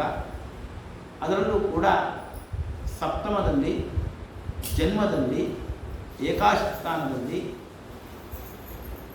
ಷಷ್ಠ ಸ್ಥಾನದಲ್ಲಿ ಇದ್ರೆ ವಿಶೇಷವಾಗಿ ಅನುಗ್ರಹ ಮಾಡ್ತಕ್ಕಂಥ ಮಾಡ್ತಾನೆ. ಹೀಗೆ ಶುಕ್ರ, ಕುಜ, ರಾಹು, ಕೇತು ಎಲ್ಲ ಗ್ರಹಗಳು ಕೂಡ ಅವರವರ ಸ್ಥಾನದಲ್ಲಿ ಉನ್ನತ ಸ್ಥಾನದಲ್ಲಿದ್ದಾಗ ಅನುಗ್ರಹ ಮಾಡ್ತಕ್ಕಂಥವ್ರಾಗ್ತಾರೆ. ನೀಚ ಸ್ಥಾನದಲ್ಲಿದ್ದಾಗ ನಿಗ್ರಹ ಮಾಡ್ತಾರೆ ಅಂತ ಹೇಳಿ ಆ ಖಗೋಳಗಳ ವಿವರ ಮಾಡ್ತಾ ಭೂಗೋಳವನ್ನು ವರ್ಣನೆ ಮಾಡ್ತಾರೆ. ಇಲ್ಲಿ ವರ್ಣನೆ ಮಾಡ್ತಕ್ಕಂಥ ಭೂಗೋಳ ಖಗೋಳಗಳ ವರ್ಣನೆ ನಮಗೆ ಅರ್ಥ ಆಗಲ್ಲ ಅಂತನೋ ಅಥವಾ ಈಗ ನಮಗೇನು ಅರ್ಥ ಆಗುತ್ತೋ ಆ ಕ್ರಮದಲ್ಲಿ ನಾವು ಪ್ರಯೋಗದಿಂದ ಅದನ್ನು ತಿಳಿಸಲಿಕ್ಕಾಗೋಲ್ಲ. ಇವತ್ತಿನ ವಿಜ್ಞಾನ ಅಂತಕ್ಕಂಥದ್ದು ಇದಕ್ಕೆ ವಿರುದ್ಧವಾಗಿ ಹೇಳ್ತಾ ಇದೆ. ನಮ್ಮ ಪ್ರಾಚೀನರು ಒಂದು ಕ್ರಮದಲ್ಲಿ ಹೇಳ್ತಾ ಇದ್ದಾರೆ. ನಮ್ಮ ಪ್ರಾಚೀನರು ಹೇಳಿದ್ದನ್ನು ಸುಳ್ಳು ಅಂತ ಹೇಳಲಿಕ್ಕೆ ಮನಸ್ಸು ಒಪ್ಪಲ್ಲ. ಆದರೆ ಪ್ರಯೋಗಶಾಸ್ತ್ರ ಇದಕ್ಕೆ ವಿರುದ್ಧವಾಗಿ ತಿಳಿಸ್ತಾ ಇದೆ. ಹಾಗಾಗಿ ಹೇಗೆ ಇದು ನಮಗೆ ಕೇವಲ ಥಿಯರಿ ಗೊತ್ತಿದೆ ಹೊರತಾಗಿ ಪ್ರಯೋಗ ಜ್ಞಾನ ಇಲ್ಲ. ಆದರೆ ನಮ್ಮ ಋಷಿಮುನಿಗಳು ತುಂಬ ಜ್ಞಾನಿಗಳು, ತುಂಬ ಸತ್ಯಕ್ಕೆ ಬೆಲೆ ಕೊಟ್ಟವರು, ಸುಳ್ಳನ್ನು ವಿಶೇಷವಾಗಿ ಧಿಕ್ಕರಿಸಿದವರು. ಆ ಋಷಿಮುನಿಗಳ ಮಾತನ್ನು ನಾವು ಇಲ್ಲ ಅಂತ ಹೇಳೋದು ಕಷ್ಟ. ನಮಗೆ ಶಾಲೆಗೆ ಹೋದಾಗ ಹೇಳ್ತಿದ್ರು, ಭೂಮಿಯನ್ನು ಶೇಷ ಹೊತ್ತಿದ್ದಾನೆ ಅಂತ ಪುರಾಣ ಹೇಳ್ತದೆ. ಅವೆಲ್ಲ ಬೊಕಳೆ. ಭೂಮಿಯ ಕೆಳಗೂ ಹೋಗಿದ್ದೇವೆ, ಭೂಮಿ ಮೇಲೂ ಹೋಗಿದ್ದೇವೆ. ಅಲ್ಲಿ ಯಾವ ಹಾವು ಇಲ್ಲ, ಯಾವ ಶೇಷವೂ ಇಲ್ಲ, ಏನೂ ಇಲ್ಲ. ಪುರಾಣಗಳೆಲ್ಲ ಸುಳ್ಳು ಹೇಳ್ತಾವೆ ಅಂತ ನಮ್ಮ ಅಧ್ಯಾಪಕರು ಹೇಳ್ತಿದ್ರು. ನಾವು ಕೇಳಿದ್ವಿ. ಆದರೆ ಭೂಮಿ ಹೇಗೆ ನಿಂತಿದೆ? ಭೂಮಿಯಿಂದ ನಿಂತಿರೋದಕ್ಕೆ ಆಧಾರ ಇಲ್ಲ. ಹಾಗೆ ಎಲ್ಲ ಗ್ರಹ ಕಾರ್ಯಗಳು ನಿಂತಿವೆ. ಹೇಗೆ ನಿಂತಿವೆ ಅಂದರೆ ಅದಕ್ಕೆ ಅವ್ರು ಹೇಳ್ತಾರೆ, ಗುರುತ್ವಾಕರ್ಷಣೆ. ಒಂದಕ್ಕೊಂದು ಆಕರ್ಷಣೆ ಇದೆ, ವಿಕರ್ಷಣನೂ ಇದೆ. ಸೂರ್ಯನ ಆಕರ್ಷಣೆಯೂ ಇದೆ. ಒಂದು ಆಕರ್ಷಣೆ ಸೂರ್ಯನ ಹತ್ರ ಹೋಗಬೇಕಾದ್ರೆ ಭೂಮಿ ಸೂರ್ಯನ ಹತ್ರ ಹೋಗ್ತಾ ಇಲ್ಲ. ಅದಕ್ಕೊಂದು ವಿಕರ್ಷಣ ಶಕ್ತಿಯೂ ಇದೆ, ದೂರ ಹೋದ ಶಕ್ತಿಯೂ ಇದೆ. ಈ ಎರಡು ಶಕ್ತಿಯಿಂದ ನಿಂತುಕೊಂಡಿದೆ. ಶಾಸ್ತ್ರ ಹೇಳಿತು ಸಂಕರ್ಷಣನ ಅಧೀನದಲ್ಲಿ ಎಲ್ಲ ಇವೆ.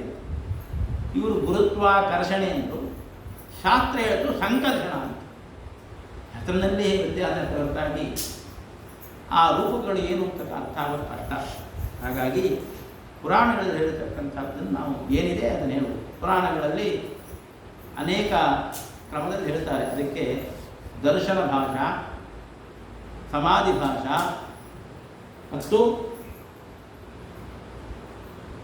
ಮುಖ್ಯ ಭಾಷಾ ಅಂತ 3 ಭಾಷೆಗಳಲ್ಲಿ ಹೇಳ್ತಾರೆ ಅಂತ ಹೇಳ್ತಾರೆ. ಹಾಗಾಗಿ ಇದು ಯಾವ ಭಾಷೆಯಲ್ಲಿ ಹೇಳಿದ್ದಾರೆ ಗೊತ್ತಿಲ್ಲ. ಮತ್ತು ಇಲ್ಲಿರ್ತಕ್ಕಂಥ ಈ ವರ್ಣನೆ ನಮಗೆ ಪ್ರಯೋಗದಿಂದ ಸಾಧನೆ ಮಾಡಿ ಬರ್ತಾ ಇಲ್ಲ. ಇದೆಲ್ಲ ಹೇಳ್ತಾರೆ. ಈ ಭೂಗೋಳ ವರ್ಣನೆ ಮಾಡೋ ಕಾಲಕ್ಕೆ ಗಂಗೆಯ ಅವತಾರವನ್ನು ತಿಳಿಸ್ತಿದ್ದಾರೆ. ತತ್ರ ಭಗವತಃ ಸಾಕ್ಷಾತ್ ಯಜ್ಞಲಿಂಗಸ್ಯ ವಿಷ್ಣೋ ವಿಕ್ರಮತಃ ವಾಮಪಾದಾಂಗುಷ್ಟ ನಖ ನಿರ್ಭಿನ್ನ ಊರ್ಧಾಂಡ ಕಟಾಹ ವಿವರೇಣ. ವಾಮನ ಭೂಮಿಯನ್ನು ಬೇಡದ, ತ್ರಿವಿಕ್ರಮನಾಗಿ ಬೆಳೆದ, ಕಾಲನ್ನು ಮೇಲೆತ್ತಿಬಿಟ್ಟ. ಎತ್ತಿದಾಗ ಅವನ ಎಡಗಾಲಿನ ಹೆಬ್ಬೆರಳಿನ ಉಗುರು ಬ್ರಹ್ಮಾಂಡ ಕಟಾಹಕ್ಕೆ ಹಾಕಿಬಿಡ್ತದೆ. ಬ್ರಹ್ಮಾಂಡ ಕಟಾಹ ಅಂದರೆ 50 ಯೋಜನ ಗಾತ್ರ ಇರತಕ್ಕಂಥದ್ದು. ಆ ಕಟಾಹಕ್ಕೆ ಉಗುರ್ತಾಗ್ಬಿಟ್ರೆ ಅದು ಸೀಳ್ಬಿಡ್ತದೆ. ಅದು ತಿಳಿದಾಗ ಆ ರಂಧ್ರದ ಮುಖಾಂತರವಾಗಿ ಬಹಿರುದಕ ಅಂತ ಕರೀತಾರೆ. ಬ್ರಹ್ಮಾಂಡ ಹೊರಗಿರ್ತಕ್ಕಂಥ ನೀರು, ಆ ನೀರು ಒಳಗೊಂಡು ಅದು ಭಗವಂತನ ಕಾಲನ್ನು ಒಳಕೊಂಡು ಬಂತು. ಅದನ್ನು ಬ್ರಹ್ಮದೇವರು ತಮ್ಮ ಕಮಂಡಲದಲ್ಲಿ ಧಾರಣ ಮಾಡಿದರು, ಅದನ್ನು ಪ್ರೋಕ್ಷ ಮಾಡಿದರು. ಅದನ್ನು ರುದ್ರದೇವರು ಶಿರತಾ ಧಾರಣ ಮಾಡಿದರು. ಅವರಿಗೆ ಪ್ರೋಕ್ಷ ಮಾಡಿದ್ರಲ್ಲ ಅದೇ ಹೊರ್ಕೊಂಡು ಬಂತು. ತಚ್ಚರಣ ಪಂಕಜಾವನಜೇನ ಅರುಣ ಕಿಂಜಲ್ಕ ಉಪರಂಜಿತ, ಹೀಗೆ ಬಂದಿರತಕ್ಕಂಥದ್ದು ಮುಂದೇನಾಯಿತು? ತತ್ರ ಚತುರ್ಧಾ ಭಿದ್ಯಮಾನ ಚತುರ್ಭಿಃ ನಾಮಭಿಃ ಚತುರ್ದಶಭಿಃ ಸ್ಪಂದತಿ ನದ ನದೀಪತಿಂ ಏವ ಅಭಿವಿಶತಿ ಸೀತಾ ಅಲಕನಂದ ಚಕ್ಷುರ್ಭದ್ರೇತಿ. ಬ್ರಹ್ಮಾಂಡ ಕಟಾಹದಿಂದ ಹೊರಬಂದಿರತಕ್ಕಂಥದ್ದು ನಕ್ಷತ್ರ ಮಂಡಲ, ಸಪ್ತರ್ಷಿ ಮಂಡಲ, ಧ್ರುವ ಮಂಡಲ, ಅವನ್ನೆಲ್ಲ ದಾಟಿಕೊಂಡು ಎಷ್ಟೋ ಲಕ್ಷ ಲಕ್ಷ ವರ್ಷದ ನಂತರ ಮೇರು ಪರ್ವತದ ಮೇಲೆ ಬಿತ್ತು. ಮೇರು ಪರ್ವತದ ಬಿದ್ದಾಗ 4 ಭಾಗ ಹರಿತು. ಆ ಒಂದೊಂದು ಭಾಗವನ್ನು ಸೀತಾ, ಅಲಕನಂದ, ಚಕ್ಷು, ಭದ್ರ ಅಂತ ಕರೀತಾರೆ. ನಾ ಹಿಂದೆ ಹೇಳಿದೆ, 4 ದಿಕ್ಕಿನಲ್ಲೂ ಮೇರು ಪರ್ವತ 4 ದಿಕ್ಕಿನಲ್ಲೂ ಕೂಡ ದ್ವೀಪಗಳಿದೆ ಅಂತ ಹೇಳಿ. ಅದರಲ್ಲಿ ದಕ್ಷಿಣ ದಿಕ್ಕಿಗೆ ಹರಿದು ಬಂದಿರತಕ್ಕಂಥದ್ದು ಅಲಕನಂದ. ಅದು ಭರತ ವರ್ಷಕ್ಕೆ ಬಂದು ಮುಂದೆ ಸಮುದ್ರವಂತೆ. ಹಾಗೆ 3 ದಿಕ್ಕಿನ ಬೇರೆ ಬೇರೆ ದಿಕ್ಕು ಹರಿದಿರ್ತಕ್ಕಂಥ ಕೂಡ ಈ ಭೂಮಂಡಲ ಸುತ್ತಿರತಕ್ಕಂಥ ಸಮುದ್ರವನ್ನು ಈ ಗಂಗಾ ಸೇರ್ತಕ್ಕಂಥ ಹಾಳಾಗ್ತಾಳೆ ಎಂಬುದಾಗಿ ಗಂಗೆಯ ಆ ಆಗಮನವನ್ನು ತಿಳಿಸಿದ್ದಾರೆ. ಮುಂದೆ ಏನು ಹಿಂದೆ ಒಂದೊಂದು ಕಿಂಪುರುಷ, ಇಲಾವರ್ಷ ಅಂತ ದ್ವೀಪಗಳಿದೆ.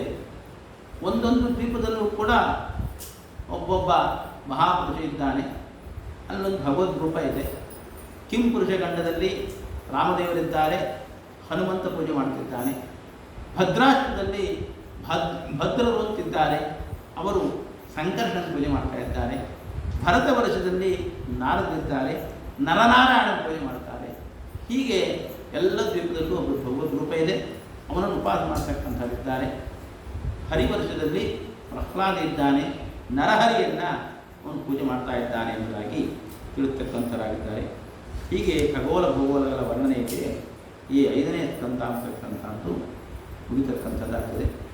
ಮುಂದೆ 6ನೇ ಸ್ಕಂದ. ಪರೀಕ್ಷಿತ ರಾಜ ಪ್ರಶ್ನೆ ಮಾಡ್ತಿದ್ದಾನೆ. ದೃಢಶ್ರುತಾಭ್ಯಾಂ ಯತ್ ಪಾಪಂ ಜಾನನ್ ಆತ್ಮನೋಹಿತಂ ಕರೋತಿ ಭೂಯೋಮಿ ವಚಃ ಪ್ರಾಯಶ್ಚಿತ್ತಂ ಅಥೋ ಕಥಂ. ಒಂದು ಬಹಳ ಮಾರ್ಮಿಕವಾದ ಪ್ರಶ್ನೆಯನ್ನು ಮಾಡ್ತಿದ್ದಾನೆ. ಮನುಷ್ಯ ಪಾಪವನ್ನು ಮಾಡ್ತಾನೆ. ಪಾಪವನ್ನು ಹೇಗೆ ಮಾಡ್ತಾನೆ ಅಂತಂದರೆ, ಕೆಲವು ಅನವಧಾನ ನಮ್ಮ ಗಮನಕ್ಕೆ ಬರಲ್ಲ. ನಡ್ಕೊಂಡು ಹೋಗ್ತಾ ಇರ್ತೇವೆ, ಇರುವೆಯನ್ನು ಗೊತ್ತು ಅಂತ ತಿಳಿದು ಬಿಡ್ತೇವೆ. ನಮಗೇನು ಇರುವೆಯನ್ನು ಕೊಲ್ಲಬೇಕು ಅಂತಿಲ್ಲ, ಅಥವಾ ಇರುವೆಯನ್ನು ಕೊಂದರೆ ಪಾಪ ಬರಲ್ಲ ಅಂತಲೂ ಗೊತ್ತಿದೆ. ಇರುವೆಯನ್ನು ಕೊಂದರೆ ಪಾಪ ಬರ್ತದೆ, ಇರುವೆಯನ್ನು ಕೊಲ್ಲಬಾರದು ಅಂತಿದೆ. ಆದರೆ ಅನವಧಾನದಿಂದ ಆಗ್ಬಿಡುತ್ತೆ. ಇನ್ನು ಕೆಲವು ಬಾರಿ ಅನಿವಾರ್ಯವಾಗುತ್ತೆ. ಏನೇನೋ ದೇಹದ ದುಸ್ಥಿತಿನೋ ಕಾಲದ ದುಸ್ಥಿತಿಯೋ ನಮ್ಮನ್ನು ಪಾಪಕ್ಕೆ ತಳ್ಳಿಬಿಡುತ್ತೆ. ಇನ್ನು ಕೆಲವು ಬಾರಿ ಅಜ್ಞಾನ, ನಮಗದು ಪಾಪ ಅಂತ ಗೊತ್ತಿಲ್ಲ, ಅದನ್ನು ಮಾಡಿಬಿಡ್ತೇವೆ. ಹೀಗೆ ಅನೇಕ ವಿಧದಲ್ಲಿ ಪಾಪವನ್ನು ಮಾಡಿದೆ. ಈ ಪಾಪವನ್ನು ಮಾಡಿದರೆ ಅದಕ್ಕೆ ಭಾರಿ ನರಕಗಳು ಹೇಳಿದ್ದಾರೆ. ಅದು ಏಕಾಸ್ಕಂದಲ್ಲಿ ಬರ್ತದೆ. ಆ ಪಾಪಗಳು ಹೇಗೆ ಎಲ್ಲದರಲ್ಲೂ ತಾರತಮ್ಯ. ಎಲುಬು ಇಲ್ಲದೆ ಅಂತ ಪ್ರಾಣಿಯನ್ನು ಕೊಂದರೆ ಒಂದು ಚತುರ್ಯುಗ ನರಕ. ಎಲುಬಿರತಕ್ಕಂಥ ಸ್ವಲ್ಪ ಹಾವು ಬದಲಾಗಿರ್ತಕ್ಕಂಥ ಎಲುಬು ಅಂತಂದರೆ ಸ್ವಲ್ಪ ಮಾಂಸ ಪ್ರಬಲವಾಗಿರ್ತಕ್ಕಂಥದ್ದು. ಹಾವು, ಓತಿಗೆ ಇಂಥದ್ದು ಕೊಂದರೆ ಒಂದು ಮನ್ವಂತರ ನರಕ ಅಂತ. ಇನ್ನು ಎಲ್ಲಿ ಬರತಕ್ಕಂಥ ಬೆಕ್ಕು, ನಾಯಿ, ಹುಲಿ ಇವನು ಕೊಂದರೆ ಇನ್ನೂ ಭೀಕರನಲ್ಲ, ಮನುಷ್ಯನ ಕೊಂದರೆ ಇನ್ನೂ ಭೀಕರನಲ್ಲ. ಅದರಲ್ಲೂ ಕೂಡ ಮಕ್ಕಳನ್ನು ಕೊಂದರೆ, ತಂದೆ ತಾಯಿಯನ್ನು ಕೊಂದರೆ, ಗುರುಗಳನ್ನು ಕೊಂದರೆ, ಜ್ಞಾನಿಗಳನ್ನು ಕೊಂದರೆ ಇದೆಲ್ಲ ಪಾಪ ಅಂತಕ್ಕಂಥ ಬೆಳ್ಕೊಂಡು ವೃತ್ತಿಗಳಿದ್ದಾರೆ. ಪಾತಕ, ಉಪಾತಕ, ಮಹಾಪಾತಕ, ಮಹಾಪಾತಕ ಅಂತೆಲ್ಲ ಅದೆಲ್ಲ ವಿಭಾಗ ಮಾಡಿದ್ದಾರೆ. ಅದಕ್ಕೆಲ್ಲ ಭಾರಿ ಭಾರಿ ಭಾರಿ ನರಕಗಳನ್ನು ಹೇಳಿದ್ದಾರೆ. ಅದೆಲ್ಲ 5ನೇ ಸ್ಕಂದದಲ್ಲಿ ಬಂದಿದೆ. ಅದಕ್ಕೆ ಪರೀಕ್ಷೆಗೆ ಹೇಳ್ತಾನೆ, ನಾವು ಹೀಗೆ ಪಾಪವನ್ನು ಮಾಡಿ ಮರಣವನ್ನು ಹೋಗ್ಬಿಟ್ರೆ ನರಕಕ್ಕೆ ಹೋಗಬೇಕಾಗ್ತದೆ. ಕಲ್ಪ ಪರ್ಯಂತ ನರಕವನ್ನು ಅನುಭವಿಸಿದ ಉದ್ಧಾರ ಆಗೋದು ಹೇಗೆ? ಅದಕ್ಕೋಸ್ಕರ ಶಾಸ್ತ್ರ ಪಾಪವನ್ನು ಪರಿಹಾರ ಮಾಡೋದಕ್ಕೋಸ್ಕರವಾಗಿ ಪ್ರಾಯಶ್ಚಿತ್ತಗಳನ್ನು ಹೇಳಿದ್ದಾರೆ. ಆ ಪ್ರಾಯಶ್ಚಿತ್ತಗಳಿಂದ ಪಾಪ ಪರಿಹಾರ ಆಗತ್ತೆ.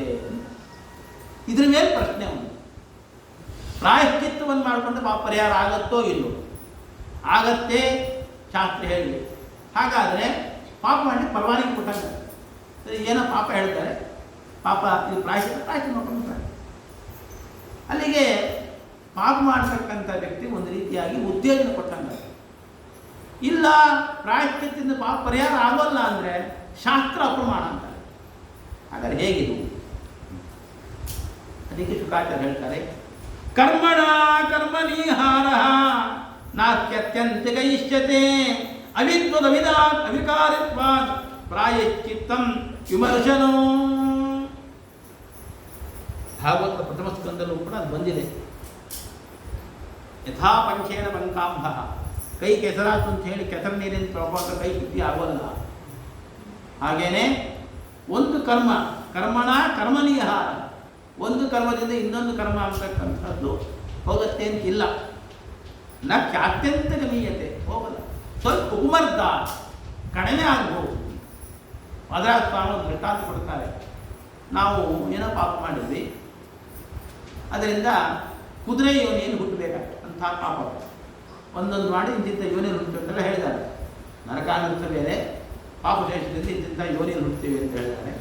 ಹಾಗಾಗಿ ನಾವೇನೋ ಪಾಪ ಮಾಡಿದ್ವಿ, ಆ ಪಾಪದ ಫಲದಿಂದ ನಾವು ಕುದುರೆಯಾಗಿ ಹುಟ್ಟಬೇಕಾಗುತ್ತೆ.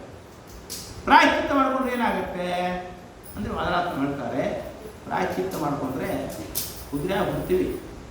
ಆದರೆ ಜಟಕಾಸಾಗಿ ಕುದುರೆಯಾಗಿ ಹುಟ್ಟಲ್ಲ, ಮಹಾರಾಜನಿಗೆ ಕುದುರೆಯಾಗಿ ಹುಡ್ತೀವಿ.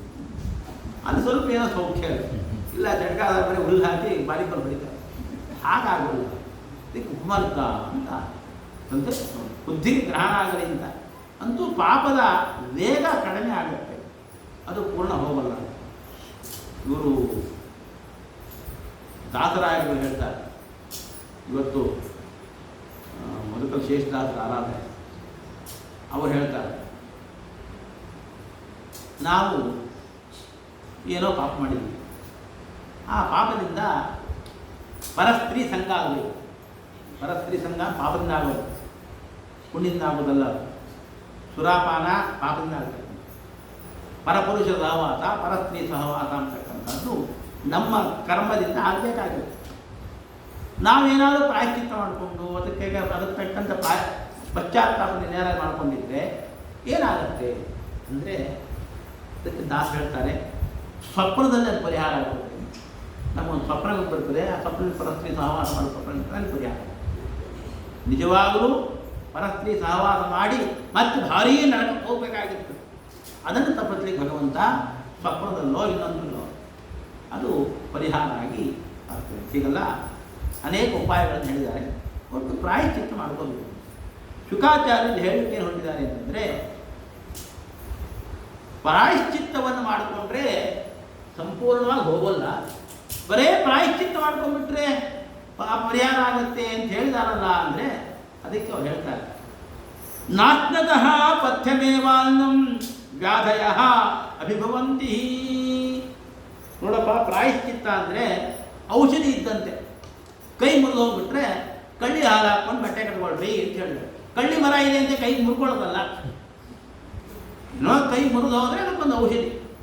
ಹಾಗೆ ಪ್ರಾಯಶ್ಚಿತ್ತ ಇದೆ ಅಂತ ಪಾಪ ಮಾಡೋದಲ್ಲ, ಪಾಪ ಆದರೆ ಆಯಿತು. ಮತ್ತು ಈ ವೈದ್ಯರಿದಾರಲ್ಲ, ಈಗಿನ ವೈದ್ಯರಲ್ಲ, ಹಿಂದಿನ ವೈದ್ಯರುಗಳು ಹೇಗಿತ್ತು ಅಂತ ಕೇಳಿದ್ರೆ, ಔಷಧಿ ಕೊಡ್ತಿದ್ರ ಜೊತೆಗೆ ಪಥ್ಯ ಹೇಳ್ತಿದ್ರು. ಟೈಫಾಯ್ಡ್ ಜ್ವರ ಬಂದುಬಿಟ್ರೆ ಔಷಧಿ ಕೊಟ್ಟಿದ್ರು. 21 ದಿನ ನಾವು ಅನ್ನ ತಿನ್ನಲಿಕ್ಕಿಲ್ಲ. ಈಗೆಲ್ಲ ಪತ್ತೆ ಹೇಳ್ತೀವಿ.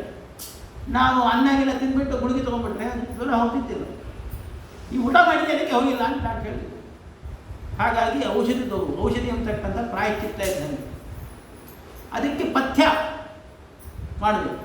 ಹಾಗೆ ಇಲ್ಲೂ ಕೂಡ ಪಥ್ಯದಂತೆ ಇದೆ. ಏನಿದೆ, ಯಾರು ಪ್ರಾಯಶ್ಚಿತ್ತ ಮಾಡ್ಕೋಬೇಕು, ಪ್ರಾಯಶ್ಚಿತ್ತ ಮಾಡ್ಕೊಂಡು ಹೇಗಿರಬೇಕು. ಮನು ಹೇಳ್ತಾ ಭಾಳ ಸ್ವಾರಸ್ಯವಾಗಿ ಪ್ರಾಯಶ್ಚಿತ್ತ ಹೇಗೆ ಮಾಡ್ಕೋಬೇಕು ಅಂತಂದರೆ, 18 ಜನ ಧರ್ಮಶಾಸ್ತ್ರಕಾರಿದ್ದಾರೆ. ನಾವು ಮಾಡಿರ್ತಕ್ಕಂಥ ಪಾಪಗಳಿಗೆ ಅವರೆಲ್ಲ ಇಂತಿಂಥ ಪ್ರಾಯಶ್ಚಿತ್ತ ಅಂತ ಹೇಳಿದ್ದಾರೆ. ನಾವು ಧರ್ಮಶಾಸ್ತ್ರ ಓದಬೇಕು, ಕನಿಷ್ಠ 3 ಧರ್ಮಶಾಸ್ತ್ರ ಓದಬೇಕು. ನಾವು ಮಾಡಿದ ಪಾಪಕ್ಕೆ ಏನು ಪ್ರಾಯಶ್ಚಿತ್ತ ಅಂತ ಹೇಳಿದ್ದಾರೆ ಅಂತ ನೋಡ್ಕೋಬೇಕು. ಇಂಥ ಪಾಪಕ್ಕೆ ಇಂತಿಂಥ ಪ್ರಾಯಶ್ಚಿತ್ತ ಹೇಳಿರ್ತಾರೆ. ಊರಲ್ಲಿರ್ತಕ್ಕಂಥ ಎಲ್ಲ ದೊಡ್ಡ ದೊಡ್ಡವರನ್ನ ಕರೀಬೇಕು. ಅವರಿದ್ರೆ ನಾವು ನಿಂತ್ಕೋಬೇಕು. ಸ್ವಾಮಿ, ನಾನು ಇಂತಹ ಪಾಪ ಮಾಡಿದ್ದೀನಿ, ಅದಕ್ಕೆ ಮನು ಇಂತಹ ಪ್ರಾಯಶ್ಚಿತ್ತ ಅಂತ ಹೇಳಿದ್ದಾರೆ, ವಶಿಷ್ಠರು ಇಂಥ ಪ್ರಾಯಶ್ಚಿತ್ತ ಅಂತ ಹೇಳಿದ್ದಾರೆ, ವ್ಯಾಸರು ಇಂಥ ಪ್ರಾಯಶ್ಚಿತ್ತ ಅಂತ ಹೇಳಿದ್ದಾರೆ. ಇದರಲ್ಲಿ ಯಾವ್ದು ಮಾಡ್ಕೊಳ್ಳೆ ಅಂತ ಅವ್ರಿಗೆ ಕೇಳಿದ್ರು. ಆ 3ರಲ್ಲಿ ಇದು ಮಾಡ್ಕೊಳ್ಳಯ್ಯ ಅಂತ ಅವ್ರು ಹೇಳಿದ್ರು. ಅಂದರೆ ನಾವು ಕಳತನ ಮಾಡೋದು, ಮತ್ತೊಂದು ಗುಣವನ್ನು ಮಾಡಿ ಗುಟ್ಟಾಗಿ ರಾಯ ಹುಂಡಿ ದುಡ್ಡು ಹಾಕಿಬಿಡ್ತೀನಿ, ತಿರುಪತಿ ಹುಂಡಿ ದುಡ್ಡು ಹಾಕಿಬಿಡ್ತೀನಿ ಅಂದರೆ ಪ್ರಾಯಶ್ಚಿತ್ತ ಅಲ್ಲ. ಅದು ಪ್ರಾಯಶ್ಚಿತ್ತ ಹೀಗೆ ಜನಕ್ಕೆಲ್ಲ ಗೊತ್ತಾಗಬೇಕು. ಅದಕ್ಕೆ ಕೇಳ್ತಾರೆ, ಬ್ರಹ್ಮಹತ್ಯಾ ಪಾಪ ಮಾಡಿದರೆ ಅವನು ಹೇಗಿರಬೇಕಪ್ಪ ಅಂದರೆ 12 ವರ್ಷ ಕಾಡಲ್ಲಿರಬೇಕಂತ. ಕಾಡಲ್ಲಿ ಹೇಗಿರಬೇಕು ಅಂತಂದರೆ, ಪರಳಲ್ಲಿ ಯಾರು ಬಂದಿರ್ತೀವೋ ಅವನ ತಲೆಯನ್ನು ಪರದಲ್ಲಿ ಹಾಕಬೇಕು. ನೋಡಿದ ತಕ್ಷಣ ಅವನು ಬ್ರಹ್ಮಹತ್ಯೆ ಮಾಡೋದು ಗೊತ್ತಾಗಬೇಕು. ಅಂತ ಜನ ಬೇಕು. ಈಗೆಲ್ಲ 12 ವರ್ಷ ಇರಬೇಕು, ಅವನು ಕರಿ ಬಟ್ಟೆ ಹಾಕ್ಕೊಂಡಿರಬೇಕು, ಎಲ್ಲ ನೀವು ಹೇಳ್ತಾರೆ. ಈಗೆಲ್ಲ ಮಾಡಿದ್ರೆ ಅದು ಪ್ರಾಯಶ್ಚಿತ್ತ. ಆದ್ದರಿಂದ ಪ್ರಾಯಶ್ಚಿತ್ತ ಅಂತಕ್ಕಂಥದ್ದು ಮಾಡ್ಕೊಳ್ತಕ್ಕಂಥವನು ತಪಸ ಬ್ರಹ್ಮಚರ್ಯೇಣ ಶಮೇನ ದಮೇನ ಚ ತ್ಯಾಗೇನ ಸತ್ಯಶೌಚಾಭ್ಯಾಂ ಯಮೇನ ನಿಯಮೇನ ಚ. ಪ್ರಾಯಶ್ಚಿತ್ತ ಮಾಡ್ಕೊಳ್ತಕ್ಕಂಥವನು ತಪಸ್ವಿ ಆಗಿರಬೇಕು, ಬ್ರಹ್ಮಚಾರಿ ಆಗಿರಬೇಕು, ಇಂದ್ರಿಯಗಳನ್ನು ಗೆದ್ದಿರಬೇಕು, ಭಗವಂತನ ಭಕ್ತಿ ಇರಬೇಕು, ವಿರಕ್ತನಾಗಿರಬೇಕು. ನಾವೆಲ್ಲ ಭೋಗಿಸ್ಕೋತೀವಿ, ಎಲ್ಲ ಮಾಡ್ತೀವಿ ಅಂತ. ಈ ಪ್ರಾಯಶ್ಚಿತ್ತ ಹೇಳೋ ಕಾಲಕ್ಕೆ ಕಾಫಿ ಕುಡಿದ್ರೆ ಒಂದು ಪ್ರಾಯಶ್ಚಿತ್ತ. ಕಾಫಿ ಅಂತಕ್ಕಂಥ ಕಷಾಯ ಕುಡಿತಕ್ಕಂಥ ನಿಷಿದ್ಧ, ಶಾಸ್ತ್ರ ನಿಷೇಧ ಮಾಡಿದ್ದಾರೆ. ಆ ಕಷಾಯ ಕುಡಿದ್ರೆ ಏನು ಪ್ರಾಯಶ್ಚಿತ್ತ ಅಂತ ಹೇಳಿದ್ರೆ, ಸೂರ್ಯನಿಗೆ ಬೆನ್ನು ಮಾಡಿ ಕುತ್ಕೊಂಡ್ಬಿಡ್ಬೇಕು. ಬೆನ್ನು ಚೂರು ಚೂರು ಚೂರು ಅನ್ಬೇಕು, ಅಷ್ಟು ಪರಿಹಾರ. ಭಾಳ ಚಲೋ ಆಗ್ತಲ್ಲ. ಬೆಳಗ್ಗೆ ಎದ್ದು ಕಾಫಿ ಕೊಡ್ಕೊಡ್ಬೋದು, ನ್ಯೂಸ್ ಪೇಪರ್ ತಗೊಳ್ಳೋದು, ಸೂರ್ಯ ಬೆನ್ನು ಕೊಟ್ಕೊಡ್ಬೋದು, ನ್ಯೂಸ್ ಪೇಪರ್ ಓದಂಗೆ ಆಯ್ತು. ಹಿಂಗೆಲ್ಲ ಪ್ರಾಯಶ್ಚಿತ್ತ ಅಲ್ಲ. ಮತ್ತೆ ಕುಡಿಯಲ್ಲ ಅಂತಿರ್ಬೇಕು. ಪ್ರಾಯಶ್ಚಿತ್ತ ಮಾಡ್ಕೊಳ್ಳೋನು ಆ ತಪ್ಪನ್ನು ಮತ್ತೆ ಮಾಡಲ್ಲ ಅಂತಕ್ಕಂಥದ್ದು. ಅದಕ್ಕೋಸ್ಕರವಾಗಿ ಯಮೇನ ನಿಯಮೇನಕ, ಯಮನಿಯಮಗಳಿರಬೇಕು, ಇಂದ್ರಿಯ ನಿಗ್ರಹ ಇರಬೇಕು ಅಂತ ಅವರಿಗೆ. ಎಲ್ಲದಕ್ಕಿಂತ ಹೆಚ್ಚಾಗಿ ಭಗವಂತನಲ್ಲಿ ಭಕ್ತಿ ಇರಬೇಕು. ಭಗವಂತನಲ್ಲಿ ಭಕ್ತಿ ಇರದೇ ಇದ್ದರೆ ಏನು ಕಾರಣ. ಭಗವಂತನಲ್ಲಿ ಭಕ್ತಿ ಇದ್ದರೆ ಪ್ರಾಯಶ್ಚಿತ್ತ ಮಾಡಿಕೊಳ್ಳೇದು ನೋಡಿ. ಕೇಚಿತ್ತು ಕೇವಲಯ ಭಕ್ತ್ಯ ವಾಸುದೇವ ಪರಾಯಣ ಅಘಂ ಧ್ವನ್ವಂತಿ. ನಿರುತಿಶಯವಾದ ಭಗವಂತನಲ್ಲಿ ಭಕ್ತಿ ಇದ್ದರೆ ಅಂಥ ಭಕ್ತ ಪ್ರಾಯಃ ತಪ್ಪು ಮಾಡೋಲ್ಲ. ಆಕಸ್ಮಿಕವಾದ ತಪ್ಪಾದರೂ ಕೂಡ ಆ ಭಕ್ತಿಯಿಂದಲೇ ಅಘಂ ಧ್ವನ್ವಂತಿ, ಆ ಪಾಪಗಳನ್ನೆಲ್ಲ ಅವನು ಪರಿಹಾರ ಮಾಡ್ಕೊಳ್ತಕ್ಕಂಥನಾಗ್ತಾನೆ ಅಂಥೇಳಿ ಅದಕ್ಕೊಂದು ಕಥೆಯನ್ನು ಹೇಳ್ತಿದ್ದಾರೆ. ಕನ್ಯಾಕುಬ್ಜೇ ದ್ವಿಜಃ ಕಶ್ಚಿತ್ ದಾಸೀಪತಿರಜಾಮಿಲಃ ನಾಮ್ನಾ ನಷ್ಟ ಸದಾಚಾರಃ ದಾಸ್ಯ ಸಂಸರ್ಗದೂಷಿತಃ. ಕನ್ಯಾಕುಬ್ಜ, ಕೇರಳ ಕನ್ಯಾಕುಬ್ಜ ಅಂತ ಕರೀತಾರೆ. ಅಲ್ಲಿ ಒಬ್ಬ ಇದ್ದಂತೆ, ಅಜಾಮಿಳ ಅಂತ ಅವನ ಹೆಸರು. ಅವನು ನಾಮ್ನಾ ನಷ್ಟ ಸದಾಚಾರ, ಸದಾಚಾರವನ್ನು ಬಿಟ್ಟವನು ಅಂದರೆ ಹೆದರವಾದಿ ಅಂತಹದ್ದು. ಪಾಣಿಗ್ರಹಣ ಮಾಡತಕ್ಕಂಥ ಹೆಂಡತಿಯನ್ನು ಬಿಟ್ಟ, ವೃದ್ಧರಾದ ತಂದೆ ತಾಯಿಗಳನ್ನು ಬಿಟ್ಟ, ಪ್ರತಿಜ್ಞೆ ಮಾಡತಕ್ಕಂಥ ಆ ಧರ್ಮಶಾಸ್ತ್ರಗಳನ್ನು ಬಿಟ್ಟ, ಯಾವುದೋ ಒಬ್ಬ ವೇಶ್ಯೆ ಅಧೀನನಾದ, ಅಲ್ಲಿ ಆಕೆಯ ಸಂತೋಷಕ್ಕೋಸ್ಕರವಾಗಿ ಕಳ್ಳತನ ಸುಲಿಗೆ ಎಲ್ಲ ಮಾಡಬೇಕಾಗುತ್ತೆ. ಈ ರೀತಿಯಾಗಿ ಇರತಕ್ಕಂಥ ಅಜಾಮಿಳ ಮನುಷ್ಯ ಎಲ್ಲ ಧರ್ಮವನ್ನು ಬಿಡಬಹುದು. ಬ್ರಾಹ್ಮಣ ಧರ್ಮವನ್ನು ಬಿಡಬಹುದು, ವೈಶ್ಯ ಧರ್ಮವನ್ನು ಬಿಡಬಹುದು, ಮನುಧರ್ಮವನ್ನೇ ಬಿಡಬಹುದು. ಆದರೆ ಕಾಲಧರ್ಮದಲ್ಲಿ ಕಾಲ ಕಾಲ ಅವನನ್ನು ಎಳೆದೇ ಎಳೆಯಿತು. ಹೀಗೆ ಎಷ್ಟೋ ವರ್ಷಗಳ ಪರ್ಯಂತವಾಗಿ ವೇಶ್ಯೆಯ ಸಹವಾಸ ಮಾಡಿರತಕ್ಕಂಥವನು ಒಂದು ದಿನ ಮಲ್ಕೊಂಡಿದ್ದಾನೆ. ಯಮಭಟ್ರು ಬಂದಿರ್ತಾನೆ. ಯಮಭಟ್ರನ್ನು ನೋಡಿದ ತಕ್ಷಣ ಹೆದರಿಕೆ ಆಗ್ಬಿಡ್ತಾನೆ. ದೂರೇ ಕ್ರೀಡನಾಸಕ್ತಂ ಪುತ್ರಂ ನಾರಾಯಣಾತ್ಮಯಂ. ದೂರದಲ್ಲಿ ಆಟ ಆಡ್ತಾ ಇದ್ದ ತನ್ನ ಮಗ ಅವನಿಗೆ ನಾರಾಯಣ ಅಂತ ಹೆದರಿಟ್ಟಿದ್ದಾನೆ. ನಾರಾಯಣ ಅಂತ ಕೂಗಿಬಿಟ್ಟ. ಅವನು ಕೂಗಿದ ತಕ್ಷಣ ಆ ಕೂಡಲೇ ವಿಷ್ಣು ಭಟರು ಬಂದು ಯಮಭಟ್ರು ಸರಿ ಸರಿ ಕಸ್ಯವಾ ಕುತಾಯಾತಃ ಕಸ್ಮಾದಸ್ಯ ನಿಷೇಧತ. ಯಮಭಟ್ರಿಗೆ ಈ ಶಬ್ದನೇ ಗೊತ್ತಿಲ್ಲ. ಅವರಿಗೆ ಸರ್ಕೊಂಡಿದ್ದು ಯಾರು ಹೇಳ್ತಾರೆ? ಹೊಸ ಶಬ್ದ ಅವರಿಗೆ. ಯಾರಪ್ಪ ನೀವು ನನ್ನ ಸರ್ಕೊಂಡಿದ್ದು ಹೇಳ್ತೀರಲ್ಲ, ಯಾರು ನೀವು? ಕಿಂದೇವಾ ಉಪದೇವಾವ, ಯಾರು ನೀವು ಕೇಳಿದಾಗ ನಾವು ವಿಷ್ಣು ದೂತರು. ಸರಿ, ನಮ್ಮ ಯಾಕೆ ನಮ್ಮ ಕರ್ತವ್ಯ ಕರ್ಮಕ್ಕೆ ಯಾಕೆ ವಿಘ್ನ ಮಾಡ್ತೀರ? ನಾವು ಇವನನ್ನು ಕರ್ಕೊಂಡು ಹೊರಗೆ ಬಂದಿದ್ದೇವೆ, ನಮಗೆ ಅವಕಾಶ ಮಾಡಿಕೊಡ್ರಿ ಅಂತ ಕೇಳಿದಾಗ ವಿಷ್ಣು ದೂತರು ಕೇಳ್ತಿದ್ದಾರೆ. ಯೂಯಂ ವೈ ಧರ್ಮರಾಜಸ್ಯ ಇದು ನಿರ್ದೇಶಕಾರಿಣಃ ಭೂತ ಧರ್ಮಸ್ಯ ನಸ್ತತ್ವಂ ಯಚ್ಛ ಧರ್ಮಸ್ಯ ಲಕ್ಷಣಂ. ನೀವು ಧರ್ಮರಾಜ ದೂತ ತಾನೇ? ಹಾಗಾದರೆ ಧರ್ಮ ಅಂದರೆ ಏನು ಹೇಳಿ? ಧರ್ಮದ ಬಗ್ಗೆ ನಾವು ತಿಳಿದ್ವಿ. ಅವರು ಹೇಳಿದರು ವೇದಪ್ರಣಹಿತವೋ ಧರ್ಮ. ವೇದದಲ್ಲಿ ಏನು ವಿಧಾನ ಮಾಡಿದ್ದಾರೆ ಅದು ಧರ್ಮ, ವೇದದಲ್ಲಿ ಯಾವ ವಿಷಯ ಮಾಡಿದ್ರೆ ಅದು ಧರ್ಮ ಅಂತ ಹೇಳಿದರು. ಇದನ್ನೆಲ್ಲ ಇಂಥವನು ಧರ್ಮ ಮಾಡಿದ್ದಾನೆ, ಧರ್ಮಾಚರಣೆ ಮಾಡಿಲ್ಲ, ಅದನ್ನೆಲ್ಲ ಹೆಂಗೆ ಗೊತ್ತಾಗುತ್ತೆ ನಿಮಗೆ ಅಂತ ಹೇಳಿದರೆ, ಸೂರ್ಯೋಗ್ನಿ ಖಮ್ಮರುದ್ಗಾಮ 12 ಜನಗಳನ್ನು ನೀವೇನು ಮಾಡಿದ್ದೇವೆ ನಾವು. ಸೂರ್ಯ, ಅಗ್ನಿ, ಚಂದ್ರ, ಭೂಮಿ, ಕಾಲ, ಹಗಲಿನ ವಿಮಾನಿ, ರಾತ್ರಿ ವಿಮಾನಿ, ಸಂಧ್ಯಾಭಿಮಾನಿ, ಇವರುಗಳೆಲ್ಲ ನೋಡ್ತಾ ಇರ್ತಾರೆ. ಇವರೆಲ್ಲ ನಮ್ಮನ್ನು ಪಟ್ಟಿ ಮಾಡ್ತಿರ್ತಾರೆ, ನಮ್ಮದೇನೇ ಮುಂಚೆ ಇವರು ತೋರಿಸ್ತಾರೆ.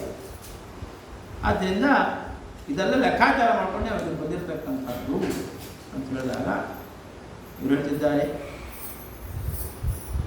ಪ್ರಜಾನಾಂ ಪಿತರೋ ಯೇ ಚ ಶಾಸ್ತಾರಸ್ತಾದವಸ್ತಮಾಹ ಯದಿ ಸ್ಯಾತ್ ತೇಷು ವೈಷಮ್ಯಂ ಗಮ್ಯಾತಿ ಶರಣಂ ಪ್ರಜಾ. ತಂದೆ ತಾಯಿಗಳು ಮಕ್ಕಳನ್ನು ರಕ್ಷಣೆ ಮಾಡ್ತಾರೆ ಅಂತ ಹೇಳಿ ಬಹಳ ವಿಶ್ವಾಸದಿಂದ ಮಕ್ಕಳು ತಂದೆ ತಾಯಿಗಳ ತೊಡೆ ಮೇಲೆ ಮಲ್ಕೋತಾರೆ. ಆ ತಂದೆ ತಾಯಿಗಳಿಗೆ ಕುತ್ತಿಗೆ ಹೆಚ್ಚಿಬಿಟ್ರೆ ಮಕ್ಕಳಿಂದ ಹೋಗಿ. ಹಾಗೆ ಜಗತ್ತಲ್ಲಿರ್ತಕ್ಕಂಥ ಎಲ್ಲ ಪ್ರಜೆಗಳು ಸಹ ಪಿತರಃ ಪ್ರಜಾನಾಂ ಶಾಸ್ತಾರಃ ಸಾಧವಃ, ನಮಗೆ ತಂದೆ ತಾಯಿಗಳಿದ್ದಂತೆ ಸಾಧುಗಳು ದೇವತೆಗಳು ನಮ್ಮ ರಕ್ಷಣೆ ಮಾಡ್ತಾರೆ ಅಂದ್ಕೊಂಡಿದ್ದಾರೆ. ಅಂತಹ ದೇವಸ್ಥಾನದಲ್ಲಿರೋ ನೀವೇನೇ ವೈಷಮ್ಯಂ ಹೀಗೆ ಉಲ್ಟಾ ಅಂದ್ಕೊಂಡ್ಬಿಟ್ರೆ ಎಲ್ಲಿ ಹೋಗ್ಬೇಕು ಪ್ರಜೆಗಳು? ಯಾಕೆ ಹೀಗೆ ಹೇಳ್ತೇವೆ? ನಾವೇ ಉಲ್ಟಾ ಮಾಡಿದ್ದೀವಿ ಅಂತ ಹೇಳಿದ್ರೆ ಇಲ್ಲ. ಏತೇನ ಇವ ಖಗೋನಸ್ತ ಕೃತಂ ಸ್ಯಾತ್ ಅಘನಿಷ್ಕೃತಂ ಯದಾ ನಾರಾಯಣಾಯೇತಿ ಜಗಾದ ಚತುರಕ್ಷರಂ. ಇವನು ನೀವು ಹೇಳಿದಂತೆ ಸುರಾಪಾನ ಮಾಡಿದ್ದಾನೆ, ಮಾಂಸಭಕ್ಷಣೆ ಮಾಡಿದ್ದಾನೆ, ತಂದೆ ತಾಯಿ ಅತಿಕ್ರಮ ಮಾಡಿದ್ದಾನೆ, ಕೂತು ಪಟ್ಟಿ ಹೇಳ್ತಿರಲ್ಲ, ಹೌದು ಭಾರಿ ಪಾಪ ಮಾಡಿದ್ದಾನೆ ಖರೆ. ಆದರೆ ನಾರಾಯಣ ಅಂತ ಅಂದ್ಬಿಟ್ನಲ್ಲ ಅವನು, ಚತುರಕ್ಷರ 4 ಅಕ್ಷರ ಹೇಳಿಬಿಟ್ನಲ್ಲ ಅವ. ಏತೇನ ಹಗೋನಃ ಅಸ್ಯ ಕೃತಃ ಸ್ಯಾತ್ ಅಘನಿಷ್ಕೃತಂ.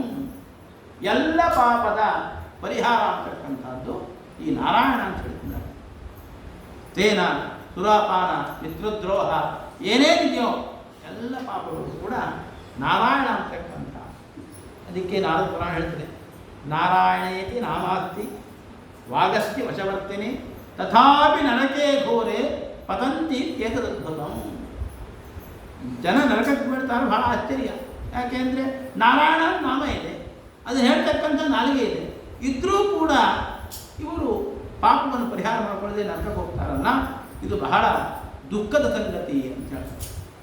ಅದಕ್ಕೆ ಇವರು ಹೇಳಿದರು,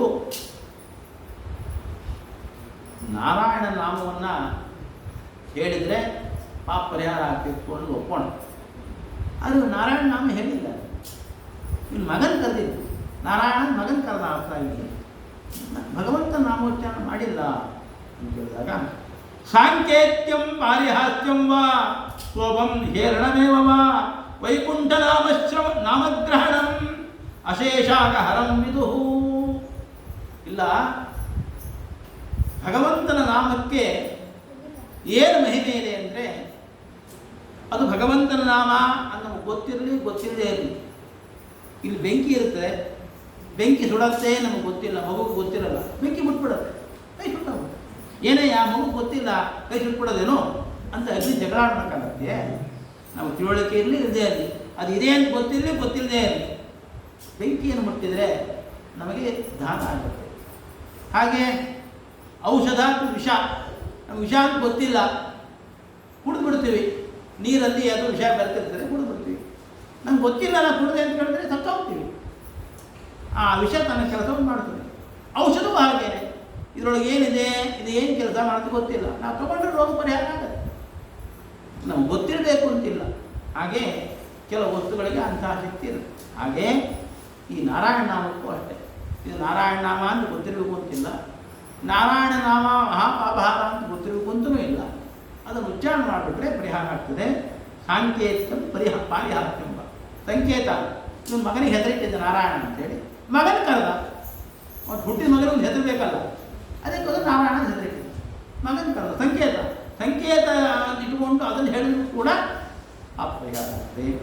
ಹಾಗೇನೆ ಪಾರಿಹಾಸ್ಯಂ, ಹಾಸ್ಯಕ್ಕೋಸ್ಕರ ಹೇಳಿದ್ರು ಕೂಡ, ಯಾವನೋ ಒಬ್ಬ ಎಲ್ಲಕ್ಕ ಹೋಗ್ಬಿಡ್ತಾನೆ, ಅವನ ಸ್ನೇಹಿತ ಹೇಳ್ತಾನೆ, ಏನಪ್ಪ ಇಬ್ಬರು ಅರ್ಥ ಮಾಡ್ಕೊಂಡಿದೆಯಲ್ಲ, ಪ್ರೀಚ್ಯತೆ ಲಕ್ಷ್ಮೀಶ್ಚ ಪತ್ನಿಯು, ನಾರಾಯಣ ಧನ್ಗಣೆಯ ನೀನು, ಎಡಕ್ಕೆ ಬಲಕ್ಕೆ ಇಬ್ಬರು ನಿನಗೆ ಅಂತ ಹಾಸ್ಯ ಮಾಡಬೇಕು ನಾರಾಯಣ ಹತ್ರ ಹೇಳಿ. ಸ್ತೋಭ, ಈ ರೀತಿ ನಾರಾಯಣ ಅಂತಕ್ಕ ಶಬ್ದಕ್ಕೆ ಅರ್ಥ ಇದೆ. ಏನು ಅರ್ಥ ಇದೆ? ತುಂಬ ಅರ್ಥ ಇದೆ. ಒಂದು ಸುಲಭವಾದ ಅರ್ಥ ಹೇಳ್ತೇನೆ ಕೇಳಲಿ. ಸುಲಭ ಅಂದರೆ ನೆನ್ಪಿಟ್ಕೋಬೇಕು. ನಾರಾಯಣ ಶಬ್ದಕ್ಕೆ ನ, ಅ, ರ, ಅ, ಯ, ನ 6 ಅಕ್ಷರ ಇದೆ. ಚತುರಕ್ಷರ ಅಂತ ಹೇಳ್ತಾರೆ. ಸ್ವರ ಮತ್ತು ವ್ಯಂಜನ ವಿಭಾಗ ಮಾಡಿದರೆ 6 ಅಕ್ಷರ ಆಗುತ್ತೆ. ನ, ಅ, ರ, ಯ, ಆ ಮತ್ತು ನ, ಹೀಗೆ 6 ಅಕ್ಷರ ಇದೆ. ಇದಷ್ಟಕ್ಕೂ ಏನು ಅರ್ಥ ಅಂದರೆ ಅಲ್ಲ ಅಲ್ಲ ಅಲ್ಲ ಅಂತ ಅರ್ಥ. ನಾ ಅಂದ್ರೇನು? ಅಲ್ಲ ಅಂತ ಅರ್ಥ. ರ ಅಂದರೆ ನಿಂಚೆ, ಅದಕ್ಕೂ ಅಲ್ಲ ಅಂತ ಅರ್ಥ. ಆಮೇಲೆ ಮತ್ತೊಂದು ಆಕ್ಕೂ ಅಲ್ಲ ಅಂತಲೇ ಅರ್ಥ. ಯಾವ ಪ್ರಾಪಣೆ, ಅವ್ರು ಹೋದರು, ಯಾರು ಹೋದರು, ಅದು ಇಲ್ಲ ಅಂತಲೇ ಅರ್ಥ. ಎಲ್ಲರೂ ಇಲ್ಲ ಇಲ್ಲ ಇಲ್ಲ ಅಲ್ಲ ಇಲ್ಲ ಅಲ್ಲ ಅಂತಾರೆ. ನಮ್ಮ ದೇವರು ಯಾರಪ್ಪ ಅಂದರೆ ಅಲ್ಲ, ಸಾಬರ ದೇವರು ಅಲ್ಲ, ದೇವರಲ್ಲ, ನಮ್ಮ ದೇವರು ಅಲ್ಲ. ಏನಲ್ಲ? ಭಗವಂತನ ಬಗ್ಗೆ ನಮಗೆ ವೇದ ಉಪದೇಶ ಮಾಡಬೇಕು. ಮೊನ್ನೆ ದಿನ ಹೇಳಿದೆ ನಾನು, ನಮಗೆ ಏನು ಅನುಭವ ಇಲ್ಲವೋ, ಅನುಭವ ಇಲ್ಲದ ವಸ್ತುವನ್ನು ಹೇಳಬೇಕು ಅಂತಂದರೆ ಶಬ್ದಕ್ಕೆ ಆ ಸಾಮರ್ಥ್ಯ ಇಲ್ಲ. ಕುರುಡನಿಗೆ ಬಣ್ಣದ ಜ್ಞಾನವನ್ನು ಹೇಗೆ ಮಾಡಿಕೊಳ್ಳಿಕ್ಕಾಗಲ್ವೋ, ನಾವು ಭಗವಂತನ ವಿಷಯದಲ್ಲಿ ಕುರುಡರು. ನಮ್ಮ ಭಗವಂತನ ಬಗ್ಗೆ ಏನು ಹೇಳಿದ್ರು ಕೂಡ ಅರ್ಥ ಆಗಲ್ಲ, ಆದರೆ ಶಬ್ದದಿಂದಲೇ ಹೇಳಬೇಕು. ಇದೊಂದು ದೊಡ್ಡ ಕಠಿಣವಾದ ಸಮಸ್ಯೆ ಇದೆ. ಅದಕ್ಕೋಸ್ಕರವಾಗಿ ವೇದ ಹೇಳ್ತು, ಅಲ್ಲ, ನಾವೇನು ಜಗತ್ತಿನಲ್ಲಿ ನೋಡ್ತಾ ಇದ್ದೇವೆ, ತಂದೆ ತಾಯಿ ಗುರುಗಳು ಇದಾರು ದೇವರಲ್ಲ, ಅಥವಾ ಬೆಳಗುವ ಸೂರ್ಯ ದೇವರಲ್ಲ, ಉರಿಯುವ ಬೆಂಕಿ ಸೂರ್ಯನಲ್ಲ, ಹೆತ್ತ ತಾಯಿ ದೇವರಲ್ಲ, ಇದಾರು ದೇವರಲ್ಲ. ನೇತಿ ನೇತಿ ಆತ್ಮ ವೇದಿತವ್ಯ, ಇದಾವುದು ದೇವರಲ್ಲಪ್ಪ, ನೇತಿ ನೇತಿ ಅಲ್ಲ ಅಂತ ತಿಳ್ಕೊಳ್ಬೇಕು. ಈಗ ನಾ ಭಗವಂತ ಇದ್ಯಾವುದು ಭಗವಂತನಲ್ಲ, ಹೊತ್ತ ಭೂಮಿ ಭಗವಂತನಲ್ಲ, ಬಾಯನ್ನು ತಣ್ಣು ಮಾಡ್ತಕ್ಕಂಥ ನೀರು ಭಗವಂತನಲ್ಲ, ಗಾಜ್ಯಲ್ಯವನ್ನ ಸೂರ್ಯ ಭಗವಂತನಲ್ಲ, ಯಾರೂ ಅಲ್ಲ. ಅವನಿಗೆ ಸಮಾನರು ಯಾರೂ ಇಲ್ಲ. ಅವನು ಮುಪ್ಪು ಸಾವು ಇದ್ಯಾವುದೂ ಅವನಿಗಿಲ್ಲ. ಹೀಗೆ ಅಲ್ಲ ಅಲ್ಲ ಅಲ್ಲ ಅಂತ ಭಗವಂತನ ತಿಳಿಯುವುದು. ಹೀಗೆ ನಾರಾಯಣ ಶಬ್ದಕ್ಕೆ ಇನ್ನೂ ಅನೇಕ ಅರ್ಥ ಹೇಳ್ತಾರೆ. ನರ ಅಂತಂದರೆ ಮನುಷ್ಯ, ನಾರ ಅಂದರೆ ಮನುಷ್ಯನ ಸಂಬಂಧಪಟ್ಟಿರ್ತಕ್ಕಂಥದ್ದು ಯಾವುದು? ಮೋಕ್ಷ. ಅದಕ್ಕೆ ಏನು ಆಶ್ರಯ. ಭಗವಂತ ಮೋಕ್ಷದಾತ, ಅದಕ್ಕೆ ನಾರಾಯಣ ಅಂತ ಹೇಳ್ತಾರೆ. ಅರ ಅಂದರೆ ದೋಷ, ನಮ್ಮಲ್ಲಿ ದೋಷ ಇದೆ. ಅನರ ದೋಷ ದೂರನನ್ನ ಮಾಡಬೇಕು, ಅದಕ್ಕೆ ಆಶ್ರಯನಾದವನು ಭಗವಂತ. ನಮ್ಮಲ್ಲಿರ್ತಕ್ಕಂಥ ಸಾಂಸಾರಿಕ ದೋಷವನ್ನು ದೂರ ಮಾಡ್ತಕ್ಕಂಥವನು ಭಗವಂತ. ಹೀಗೆ ನೂರಾರು ಅರ್ಥಗಳು ನಮ್ಮ ಹಿರಿಯ ಶ್ರೀನಿವಾಸ ತೀರ್ಥರು ಇದಕ್ಕೆ 72 ಅರ್ಥವನ್ನು ಬರೆದಿದ್ದಾರೆ. ವಿಜೇಂದ್ರ ಸ್ವಾಮಿಗಳು 108 ಅರ್ಥವನ್ನು ಬರೆದಿದ್ದಾರೆ. ಎಲ್ಲ ತಿಳುವಳಿಕೆ ಬಹಳ ಕಷ್ಟ ಇದೆ. ಇಷ್ಟು ಯಾರೂ ಅಲ್ಲ, ಭಗವಂತನೇ ಸಮಾನರಾದ ಜಗತ್ತಿನಲ್ಲಿ ಯಾರೂ ಇಲ್ಲ, ಭಗವಂತನ ಮಿಗಲಾದವರು ಯಾರೂ ಇಲ್ಲ, ಭಗವಂತನ ರೂಪಗಳಲ್ಲಿ ವ್ಯತ್ಯಾಸವಿಲ್ಲ. ರಾಮ ಹಾಗೆ ಕೃಷ್ಣ ಹೀಗೆ ಅಲ್ಲ, ಎಲ್ಲವೂ ಒಂದೇ. ರಾಮಕೃಷ್ಣಾದಿಗಳು ಒಂದೇ ಸಮಾನರಾಗಿದ್ದಾರೆ. ಅವನ ಗುಣಕ್ಕೂ ಅವನಿಗೂ ಭೇದ ಇಲ್ಲ, ಅವನ ಅವತಾರಗಳಲ್ಲಿ ಭೇದ ಇಲ್ಲ. ಹೀಗೆ ಅಲ್ಲ ಇಲ್ಲ ಅಲ್ಲ ಇಲ್ಲ ಅಂತೇಳಿ ಈ ನಾರಾಯಣ ಅಂತ ಕರೀತಾರೆ. ಇಂತಹ ಜ್ಞಾನ ಇರಬೇಕು ಅಂತಿಲ್ಲ. ಸುಮ್ಮನೆ ನಾರಾಯಣ ಏನೋ ಹೇಳ್ತೀವಿ ನಾವು, ಗಡಿಗೆ ಅರ್ಥ ಏನು? ಅರ್ಥ ಇಲ್ಲ. ಮೈಕು ಅದು ಶಬ್ದಕ್ಕೆ ಅರ್ಥ ಇಲ್ಲ. ಹಾಗೆ ಅರ್ಥವಿಲ್ಲದ ಶಬ್ದ ಅಂತ ಇಟ್ಕೊಂಡ್ರು ಕೂಡ, ಶೋಭಾಕ್ಷ ಅಂತ ಇಟ್ಕೊಂಡು ನಾರಾಯಣ ಅಂತ ಹೇಳಿದ್ರು ಕೂಡ ನಮಗೆ ಫಲ ಉಂಟು ಎಂಬುದಾಗಿ ತಿಳಿಸಿದ್ದಾರೆ. ಇಲ್ಲಿ ಹೀಗೆ ವಿಷ್ಣು ಭಟ್ಟರು ಯಮಭಟ್ಟರನ್ನು ಕಳಿಸ್ಬಿಟ್ಟು ಈತ ಎಚ್ಚರ ಆಯಿತು. ಧಿಂಗ್ಮಾ ವಿಗರ್ಹಿತಂ ಸದ್ಭಿಃ ದುಷ್ಕೃತಂ ಕುಲಕಜ್ಜಲಂ ಹಿತ್ವಾ ಬಾಲಾಂ ಸತೀಂ ಯೋಹಾಂ ಸುರಾಪಾಂ ಅಸತೀಂಗಮ. ಎಚ್ಚರ ಆಗ್ಬಿಟ್ಟು ಅವನಿಗೆ. ನೋಡ್ತಾನೆ, ಯಮಭಟ್ಟರು ಇಲ್ಲ, ವಿಷ್ಣು ಭಟ್ಟರು ಇಲ್ಲ.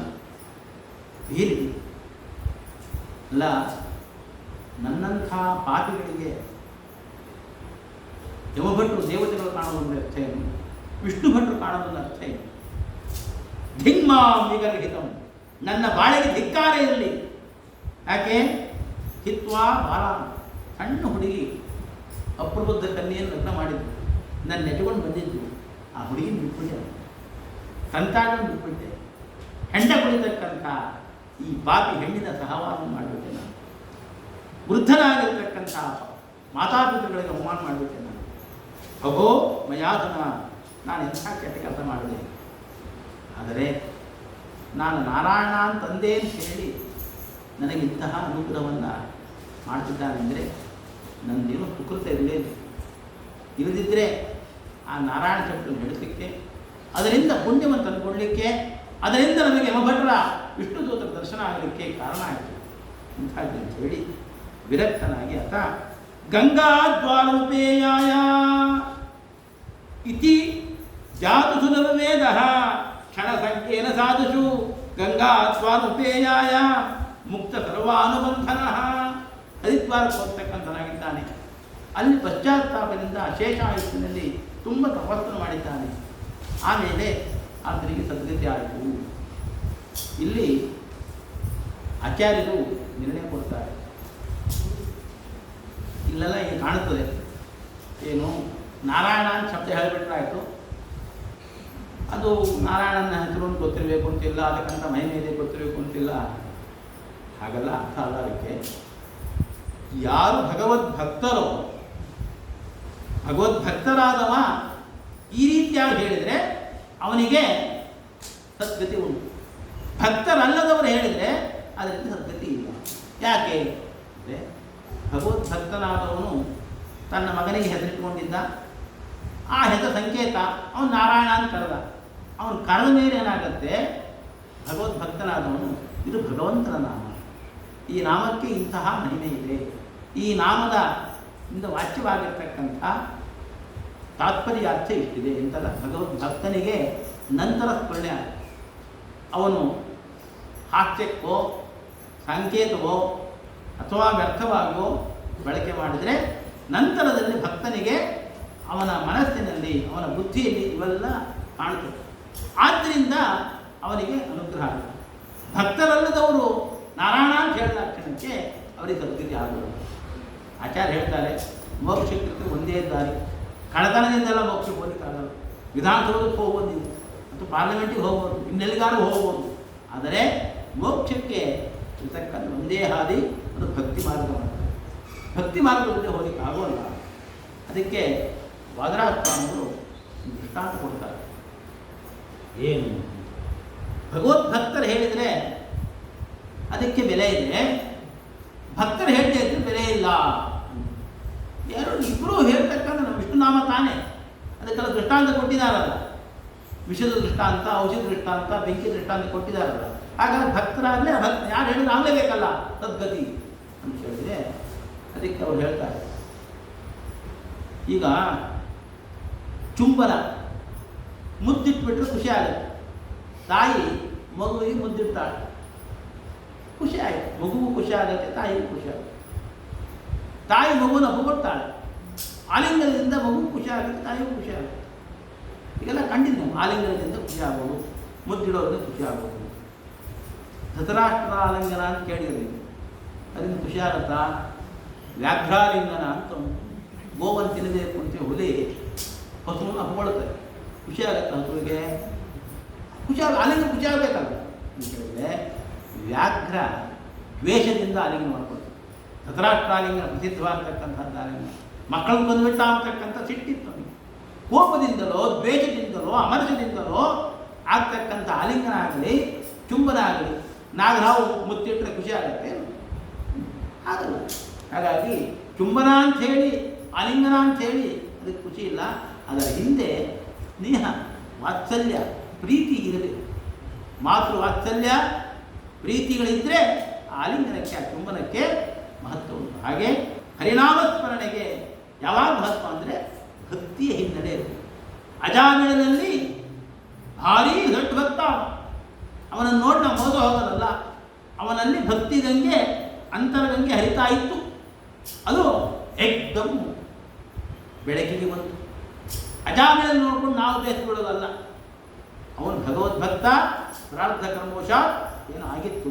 ನಾವುಗಳು ಹಾಗೆ ಮಾಡ್ತಕ್ಕಂಥದ್ದೆಲ್ಲ ಅನನ್ಯವಾದ ಭಕ್ತಿ ಭಾವದಿಂದ ಹೋಗ್ತದೆ. ಕೊನೆಗೆ ಮಧುರಾತ್ಮ ಹೇಳ್ತಾರೆ, ಒಂದು ಕಡೆ ಏನೋ ಹೇಳಿದ್ದಾರೆ ಅಂತ ಅರ್ಥವಿದೆ, ಅನೇಕ ಕಡೆ ಏನು ಹೇಳಿದ್ದಾರೆ ಅದನ್ನು ಗಮನಿಸಬೇಕು ನಾವು. ಅನೇಕ ಕಡೆ ಹೇಳಿರ್ತಕ್ಕಂಥ ವಿಚಾರದಿಂದ ಒಂದು ಕಡೆ ಹೇಳಿರ್ತಕ್ಕಂಥ ಅರ್ಥಾಂಶ ಮಾಡಬೇಕು. ತಂದೆ ಮಗನಿಗೆ ಚಿರಂಜೀವಿ ಚಿರಂಜೀವಿ ಚಿರಂಜೀವಿ ಅಂತಲೇ ಇರ್ತಾನೆ. ಯಾವಾಗಲೂ ನೀ ಚಿರಂಜೀವಿ ಚಿರಂಜೀವಿ, ನಮಸ್ಕಾರ ಮಾಡಿದ ತಕ್ಷಣ ಚಿರಂಜೀವಿ ಆಗಪ್ಪ, ಇನ್ನೊಂದ್ಸರಿ ಚಿರಂಜೀವಿ ಆಗಪ್ಪ, ಯಾವಾಗಲೂ ಚಿರಂಜೀವಿ ಆಗೋದಿರ್ತಾನೆ. ಒಂದಿನ ಏನೋ ಮಗ ಕಳ್ತಾನೋ ಕೆಟ್ಟ ಕೆಲಸ ಮಾಡ್ಬಿಡ್ತಾನೆ, ಸತ್ತೋಗಿ ಮಾರಾಯ ಆಗ್ಬಿಡ್ತಾನೆ. ಹಂಗಾರೆ ಅಪ್ಪ ಸತ್ತೋಗ್ಬಿಡ್ತಾನೆ. ಅಷ್ಟು ದಿನ ಚಿರಂಜೀವಿ ಅಂತರಾಗ್ತಕ್ಕಂಥ ತಂದೆಯ ಮಾತಿಗೆ ಸತ್ತೋಗುವುದಕ್ಕೆ ಸತ್ತೋಗುವಂಥ ಅರ್ಥ ಅಲ್ಲ, ಕೆಟ್ಟ ಕೆಲಸ ಮಾಡಬೇಡ ಅಂತ. ಹಾಗೇನೆ ಭಾಗವತದಲ್ಲಿ ಊದ್ದಿಗೂ ಬರ್ತಕ್ಕಂಥದ್ದು ಭಕ್ತರಿಗೇನೆ ಅನುಗ್ರಹ ಮಾಡ್ದ ಅಂತ ಬರ್ತಾ ಇರೋ ಕಾಲಕ್ಕೆ ಇಲ್ಲಿ ಒಂದು ಕಡೆಗೆ ಅಜಾಮಿಳ ಅನುಗ್ರಹ ಮಾಡ್ದ ಅಂತಕ್ಕಂಥ ಹೇಳಿದಾಗ ಅಜಾಮಿಳನ ದೃಷ್ಟಾಂತ ಒಂದು ಅಪಾರ್ಥ ಮಾಡೋದಲ್ಲ, ಉಳಿದಿರ್ತಕ್ಕಂಥ ಏನು ಅನೇಕ ಕಡೆಗೆ ಮತ್ತೆ ಮತ್ತೆ ಮತ್ತೆ ಮತ್ತೆ ಹೇಳತಕ್ಕಂಥ ಭಕ್ತಿ ಮಾರ್ಗವೇ ಶ್ರೇಷ್ಠ ಅಂತಕ್ಕಂಥ ಗಮನಿಸಬೇಕು ಎಂಬುದನ್ನು ತಿಳಿಸಿದ್ದಾರೆ.